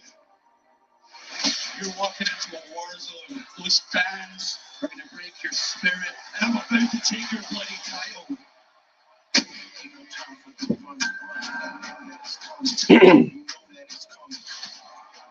Give me a second here. Made a living of proving people wrong. And Damian Priest retains. Still, your world heavyweight champion. So all rise before it got You stole that from me, Priest. Oh, McIntyre. This is 3-on-1 out here. By the Judgment Day. Listen, This title that you're obsessed with, you're forgetting about the man that holds it. whatever Priest goes, we know the Judgment Day are scurrying right behind. How about tonight? You go one-on-one with Finn Balor. And if you beat him, the Judgment Day is barred from ringside at Clash of the Castle. Hope you enjoyed your time on the title.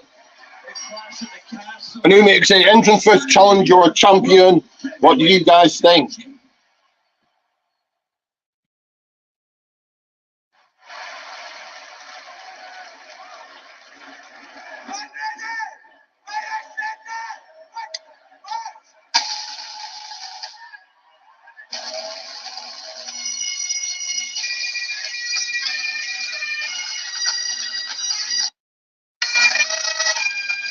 It looks like Challenger making an entrance here with a Scottish black band playing his way to the ring.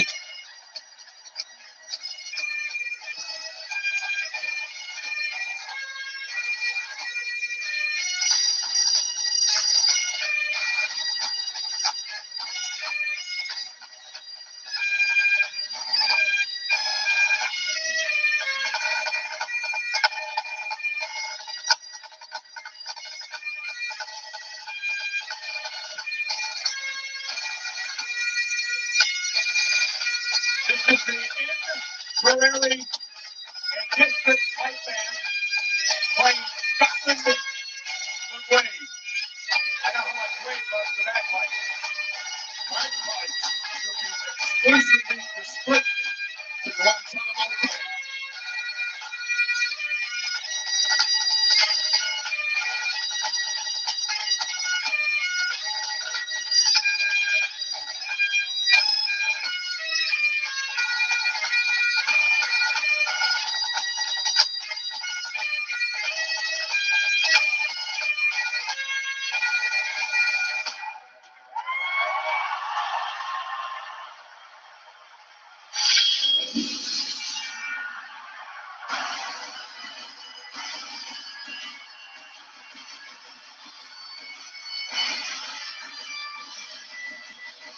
Here he comes.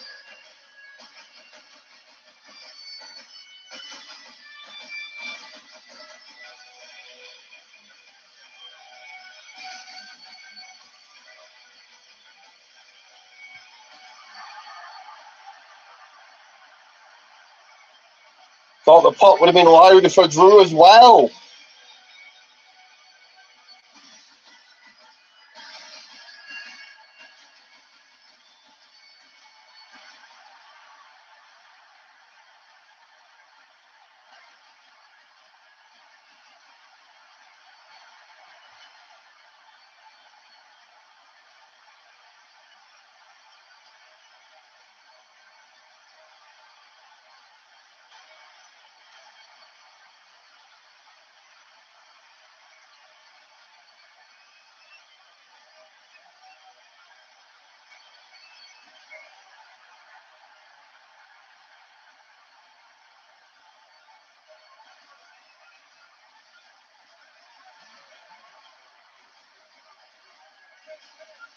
You will notice the little tag that is printed on the left tape on the left wrist of Drew McIntyre.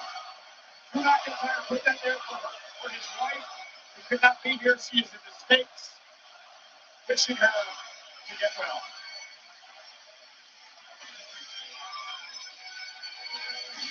And tonight, all the pressure of Scotland is on this man's shoulders.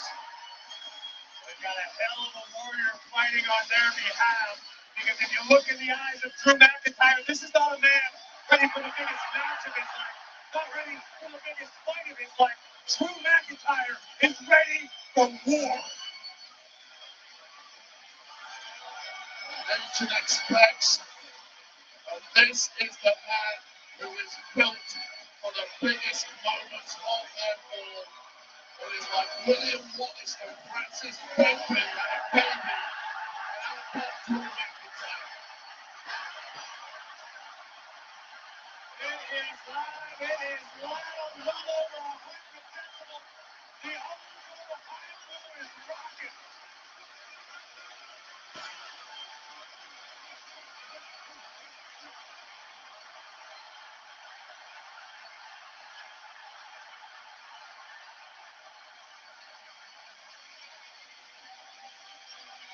Drew McIntyre looking to exercise the past demons in one fell swoop tonight.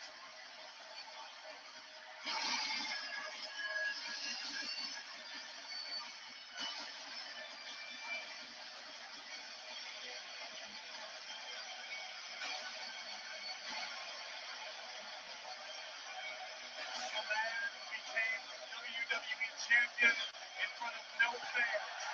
This is a man who became WWE champion this past year at WrestleMania for moments. What a way to cap off a story than to do it in front of your own home country. So massive reaction, yeah, got a bit better reaction, yeah, than when he first came out.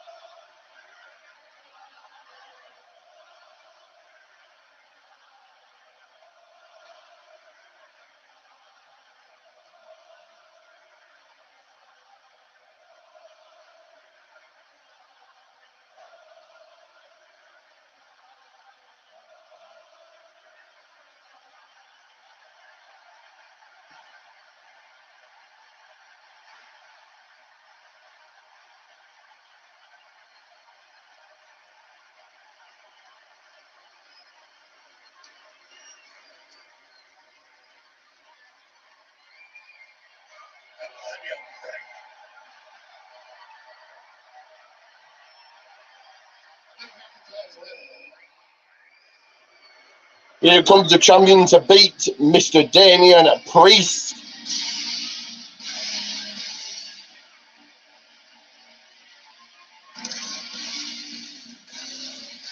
This man is public enemy number one in Glasgow, Scotland. El Campeon.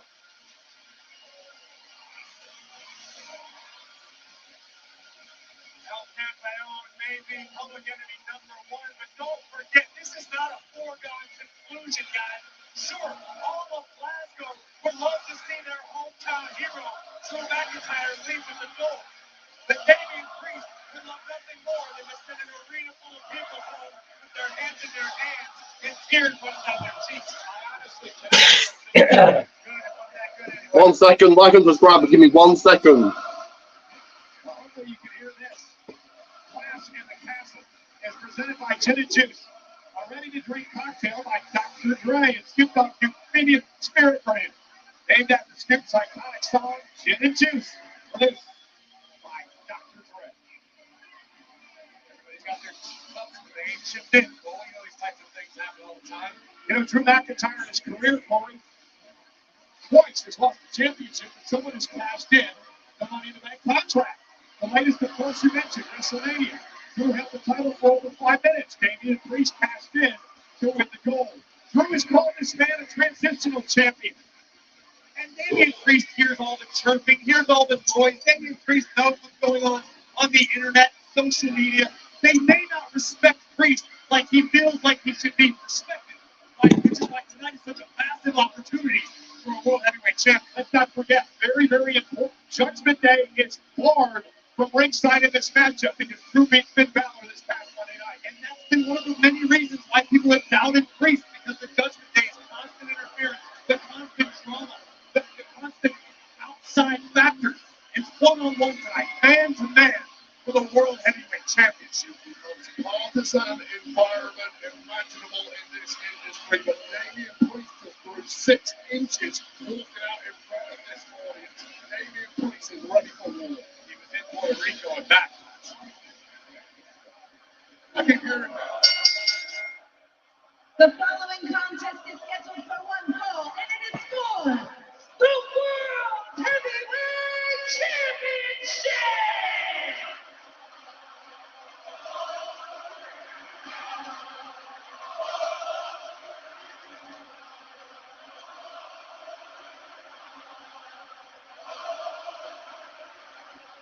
Introducing the challenger from Scotland!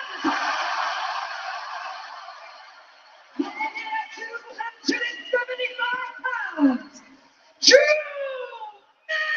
McIntyre.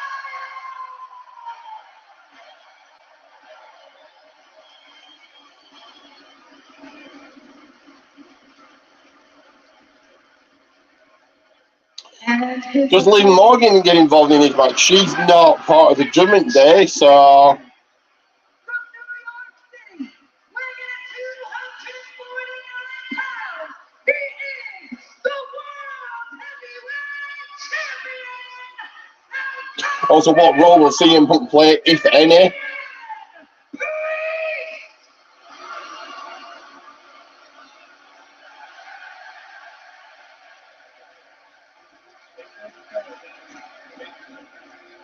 And the winner of this matchup knows that the King of the Ring, Gunther, is lurking and waiting for the first Saturday in August to face the world champion at SummerSlam. McIntyre wins tonight and he's breaking Title graphic, and here we go. It's always worked on him, guys. Here we go, 2 heavy hitters ready to show down. Bell rings. This is prize on Monday Night Raw. This is a true heavyweight battle. The power of these men, the size of these men.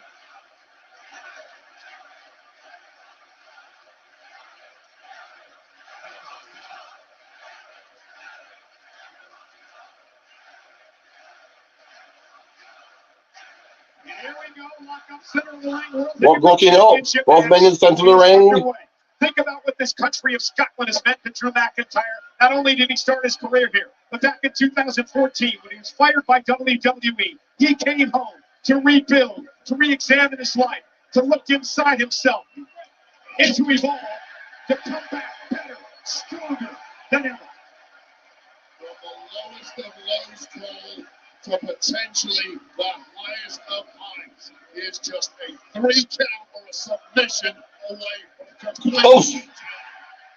Priest getting knocked down. 1 4 line 2. McIntyre, who is laying waste to the champion.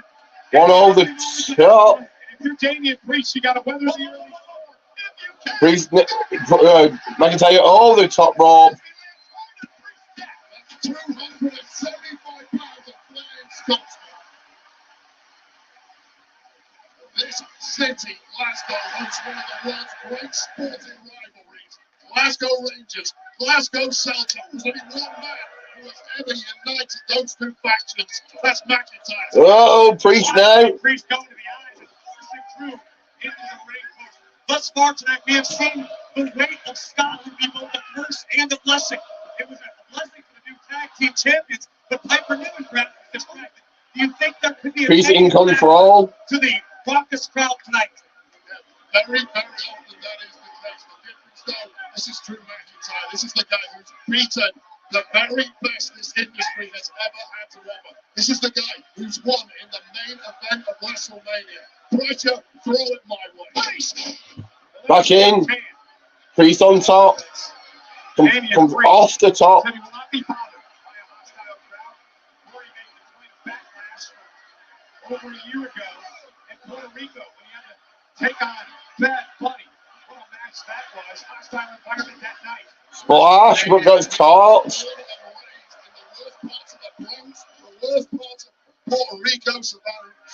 Oof, with a big chop by the challenger. Right hand. Damian Priest. I'm certain that Damian Priest will have a different outcome than he had that night in Puerto Rico. And right now, the world heavyweight Priest champion now. is fight his way And not met by a big spine buster cover. No. 275-pound beast of a man who can move like a cruiserweight. Packs a punch of a heavyweight boxer. The first clash at the castle a couple of years ago in Wales. That's such a bitter taste in the mouth of Drew McIntyre. The night that Solo Sikoa appeared as part of the Ryan Plus McIntyre, the championship before he was clearly going to win. That night certainly seemed McIntyre back into the right hand, but gets met by a face first into the mat. Because right now, Drew McIntyre needs to focus on one man and one man only, that being the world heavyweight champion, Damian Priest. Priest now in the corner. And now Damian Priest starting to gain the upper hand. Priest now, suplex. Cover by Priest. Cover. Retain the championship and a kick out by McIntyre. All the smack talk about paper champions, transitional champions. Drew doesn't actually believe that. That's mind games. That's insults to the champ. He knows exactly how terrifying, how devastating this man is. Who's got better and better by the week and has continued growing since winning that championship. Damian Priest pulling out all the greatest hits early on, showing you what he thinks of that. Oh, Priest are coming back into it. The big right Priest face. doesn't get paid by the hour. Damian Priest does not want to be here tonight all night long in a grueling back and forth contest. Priest would love to get back on the plane, head back to Monday Night Raw as world heavyweight champion. Oh, off the top, missed. Oof, Michinoku driver. Going to the cover. A kick out having to happen. Shows you just how devastating McIntyre is. He tried his best to use Priest momentum in that slam. There aren't too many superstars on the roster who have the ability to overpower Damian Priest. And here's the thing with Priest, another issue. He's got this great limb length he always uses to his advantage. He's just got a better reach than anyone. Completely neutralized by that. There was a future shot, but Priest fights out, going outside to the outside. And Priest escapes out of the ring. And now McIntyre. Bouncing his, Priest bouncing his, Drew bouncing Priest's head off the announce table, then into the hydration station. Big chop. To the champion.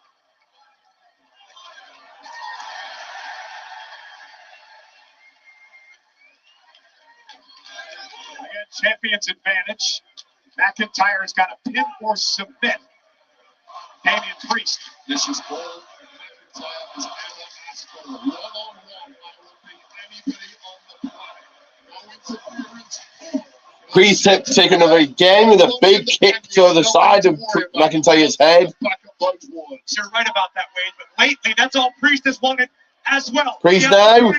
Oh, again caught foot in the ropes. Ankle caught in the rope. Snapped his ankle. Damn.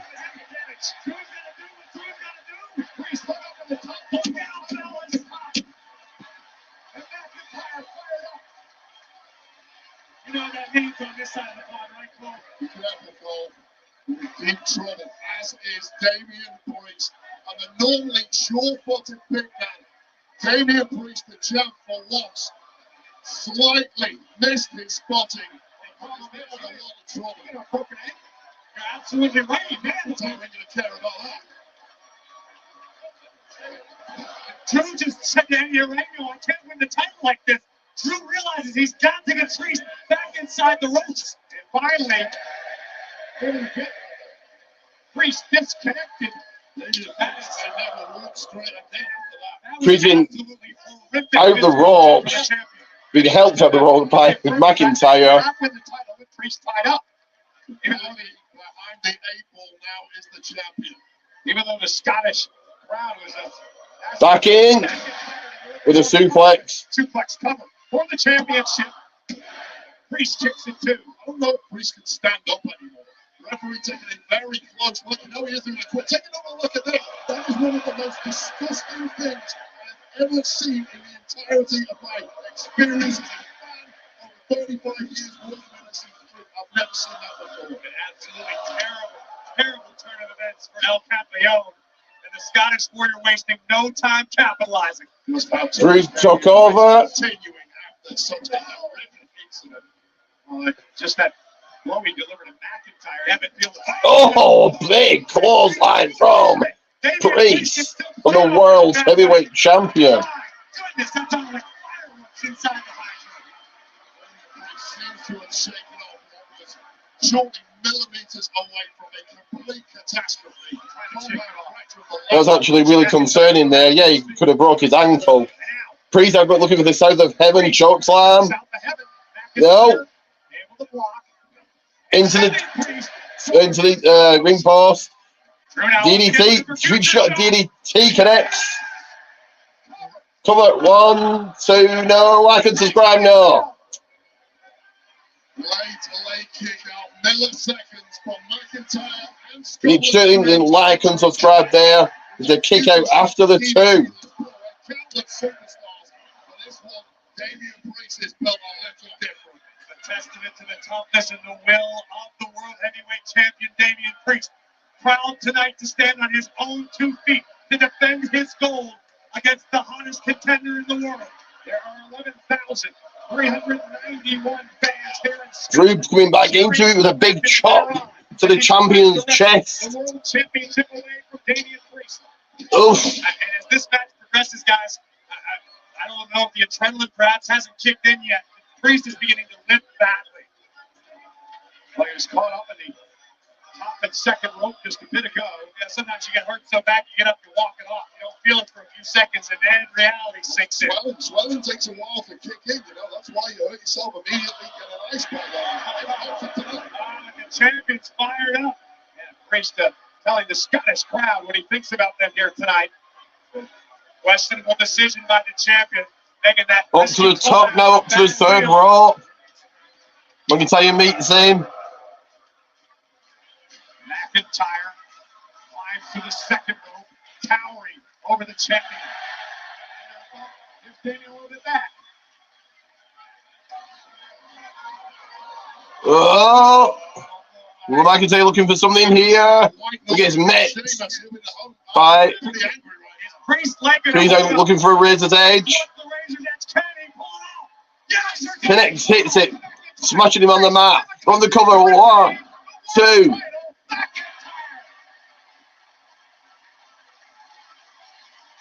See the frustration, understandably so. Damian Priest has put away countless opponents with the razor's edge, the homage to his hero. But the leg could be the deciding factor in this matchup.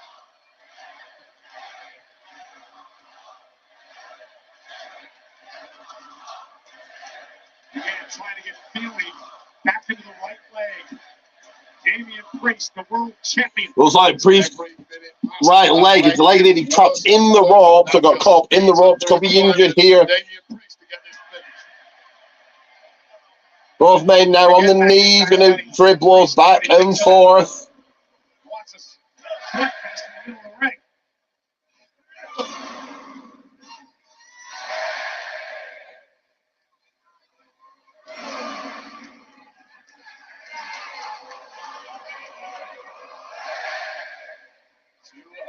Heaviest hitters in all of WWE and all of this industry. Just trading rights. Back and forth they go. A true heavyweight battle. Like we said from the start. You can Oh, hockey fight on. giving it everything. Out the entire stable with Peterson. No Liv or Punk as of yet. Will they even get involved? What's going to happen here?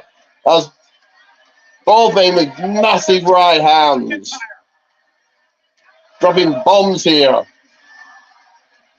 Oh! Priest with the right hand.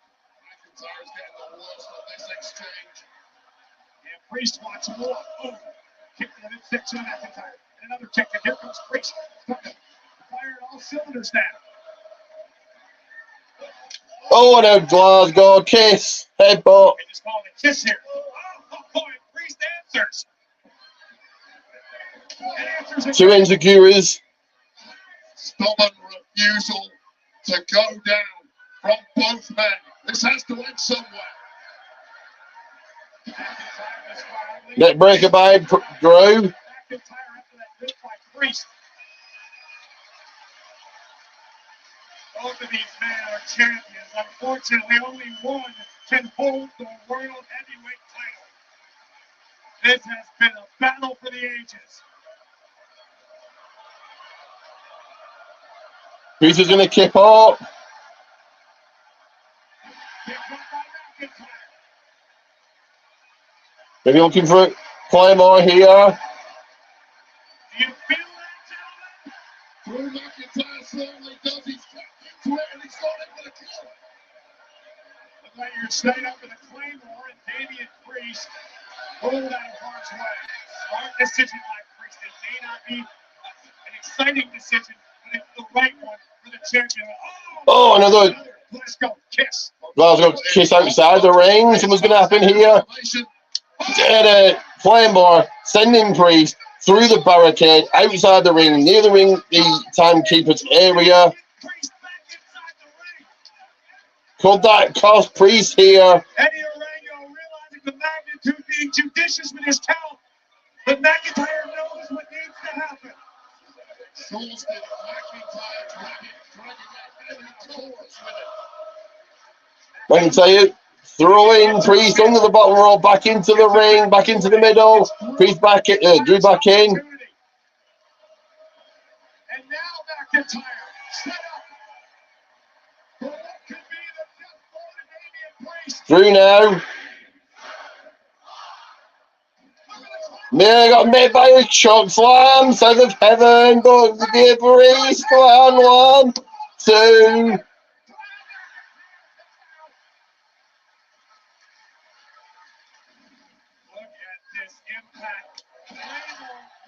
Champion through the barricade.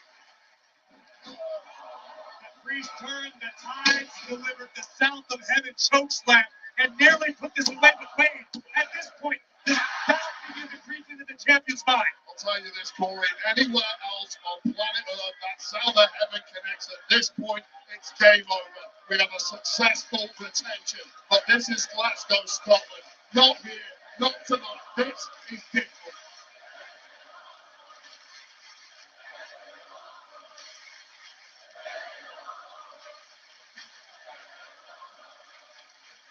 Indeed it is, as the challenger McIntyre drags himself back to his feet. Damian Priest, the World Heavyweight Champion. Trying to Up to figure the out top. what he needs to do to keep that Big chop from Priest.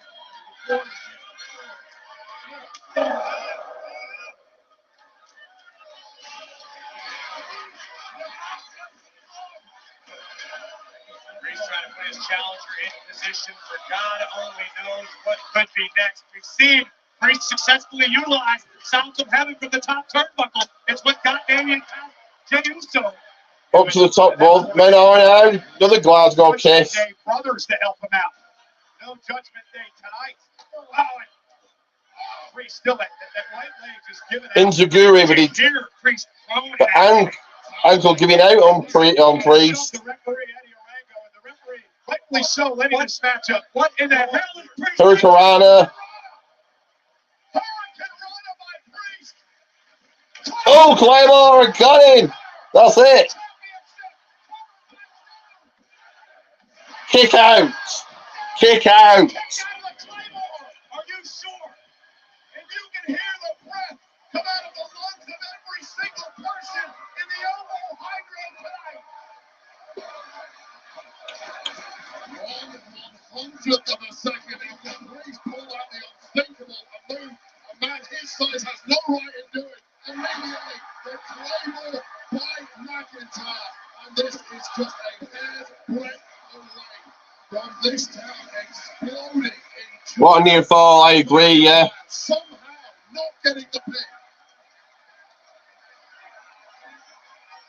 What does McIntyre have left? What does the champion Damian Priest have left? Whatever Drew may be lacking in this moment. The Scotland faithful are giving it back to him 100%. Both these men know they should be home and dry at this point of any match. German back suplex by challenger Drew. And Drew McIntyre's corner tonight. And they're worth double when it's your hometown, Cole. Now McIntyre crawling his way across the ring. Shot to Priest. We're going to trade chops. No. We're getting to crunch time now. Oh, the referee luckily got out of the way. He got flat on there. It's close to a certain death. Priest was able to ring McIntyre's bell momentarily. Now McIntyre with Priest drew out it. He got flat there. Something's going to happen. Punk, Liv, what's going to happen here? Punk, the referee getting knocked out. Claymore into a powerbomb. No Judgment Day. Choke slam, South of Heaven. No. Claymore connects, but no referee.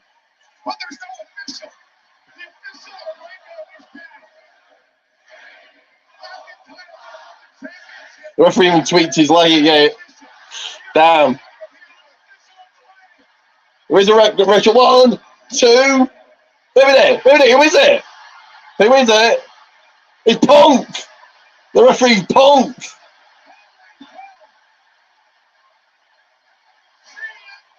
See, Punk's the referee.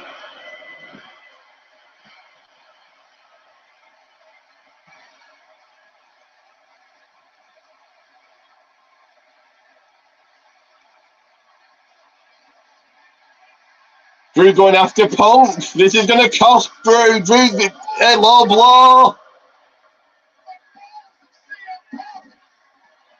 That's it. Oh my dude. God. Brilliant.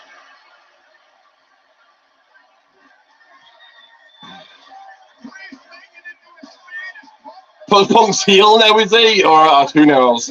South of Heaven chokeslam. This is it. Splat. Referee back in. Priest going for the cover.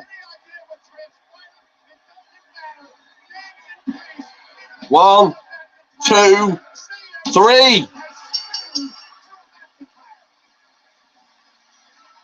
Wow.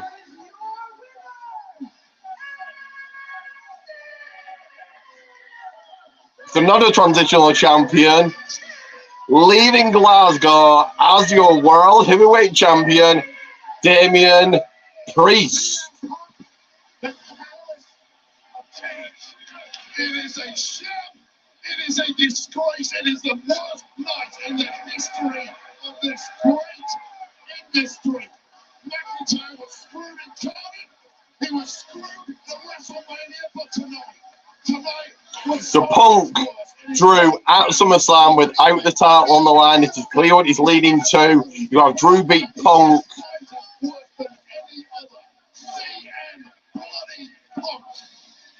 The WWE management need to do something about this. They need to show some balls and fire CM Punk, a man who has completely thrown the top of this industry off the rails. I am insane that I'm associated with this. Well, it's a shame that a great matchup ended the way that it did. But Damian Priest is still your world heavyweight champion.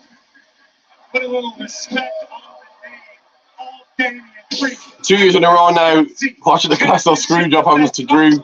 Like I say, absolutely brilliant. Not quite the Montreal Screwjob, but yeah.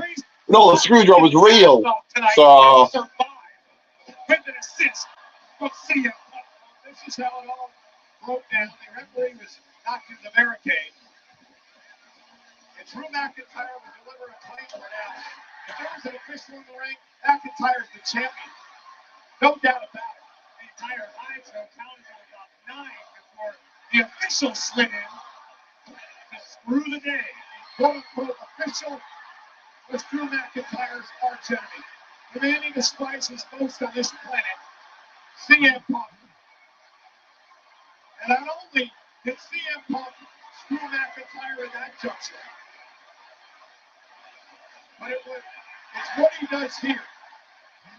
Kicking Drew McIntyre down low, which would allow Damian Priest to capitalize. And in Priest's defense, I don't think he understood any of this was going on. Yeah, I agree with you wholeheartedly. This is obviously just more deep-seated vitriol between Drew McIntyre and CM Punk. But the song remains the same on Monday nights, Michael Cole. And still, El Campeón. It is a swindle, and CM Punk better get running, because if they catch him, they're going to lynch him, and they're going to burn this city to the ground.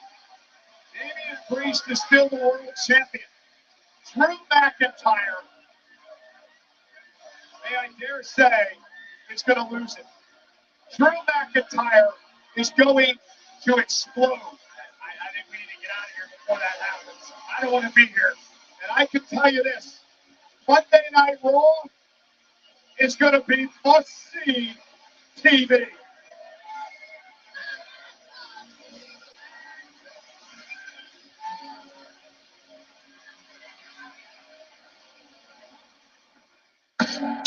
Well, there we are. Decent pay-per-view. Like I said at the beginning, not fussed that didn't go. Very much house show feel. All of that could have easily been in a house show. All of that could have easily been on a random Raw or SmackDown. I'm going to give it a rating of silver. So I'll see you guys on Wednesday.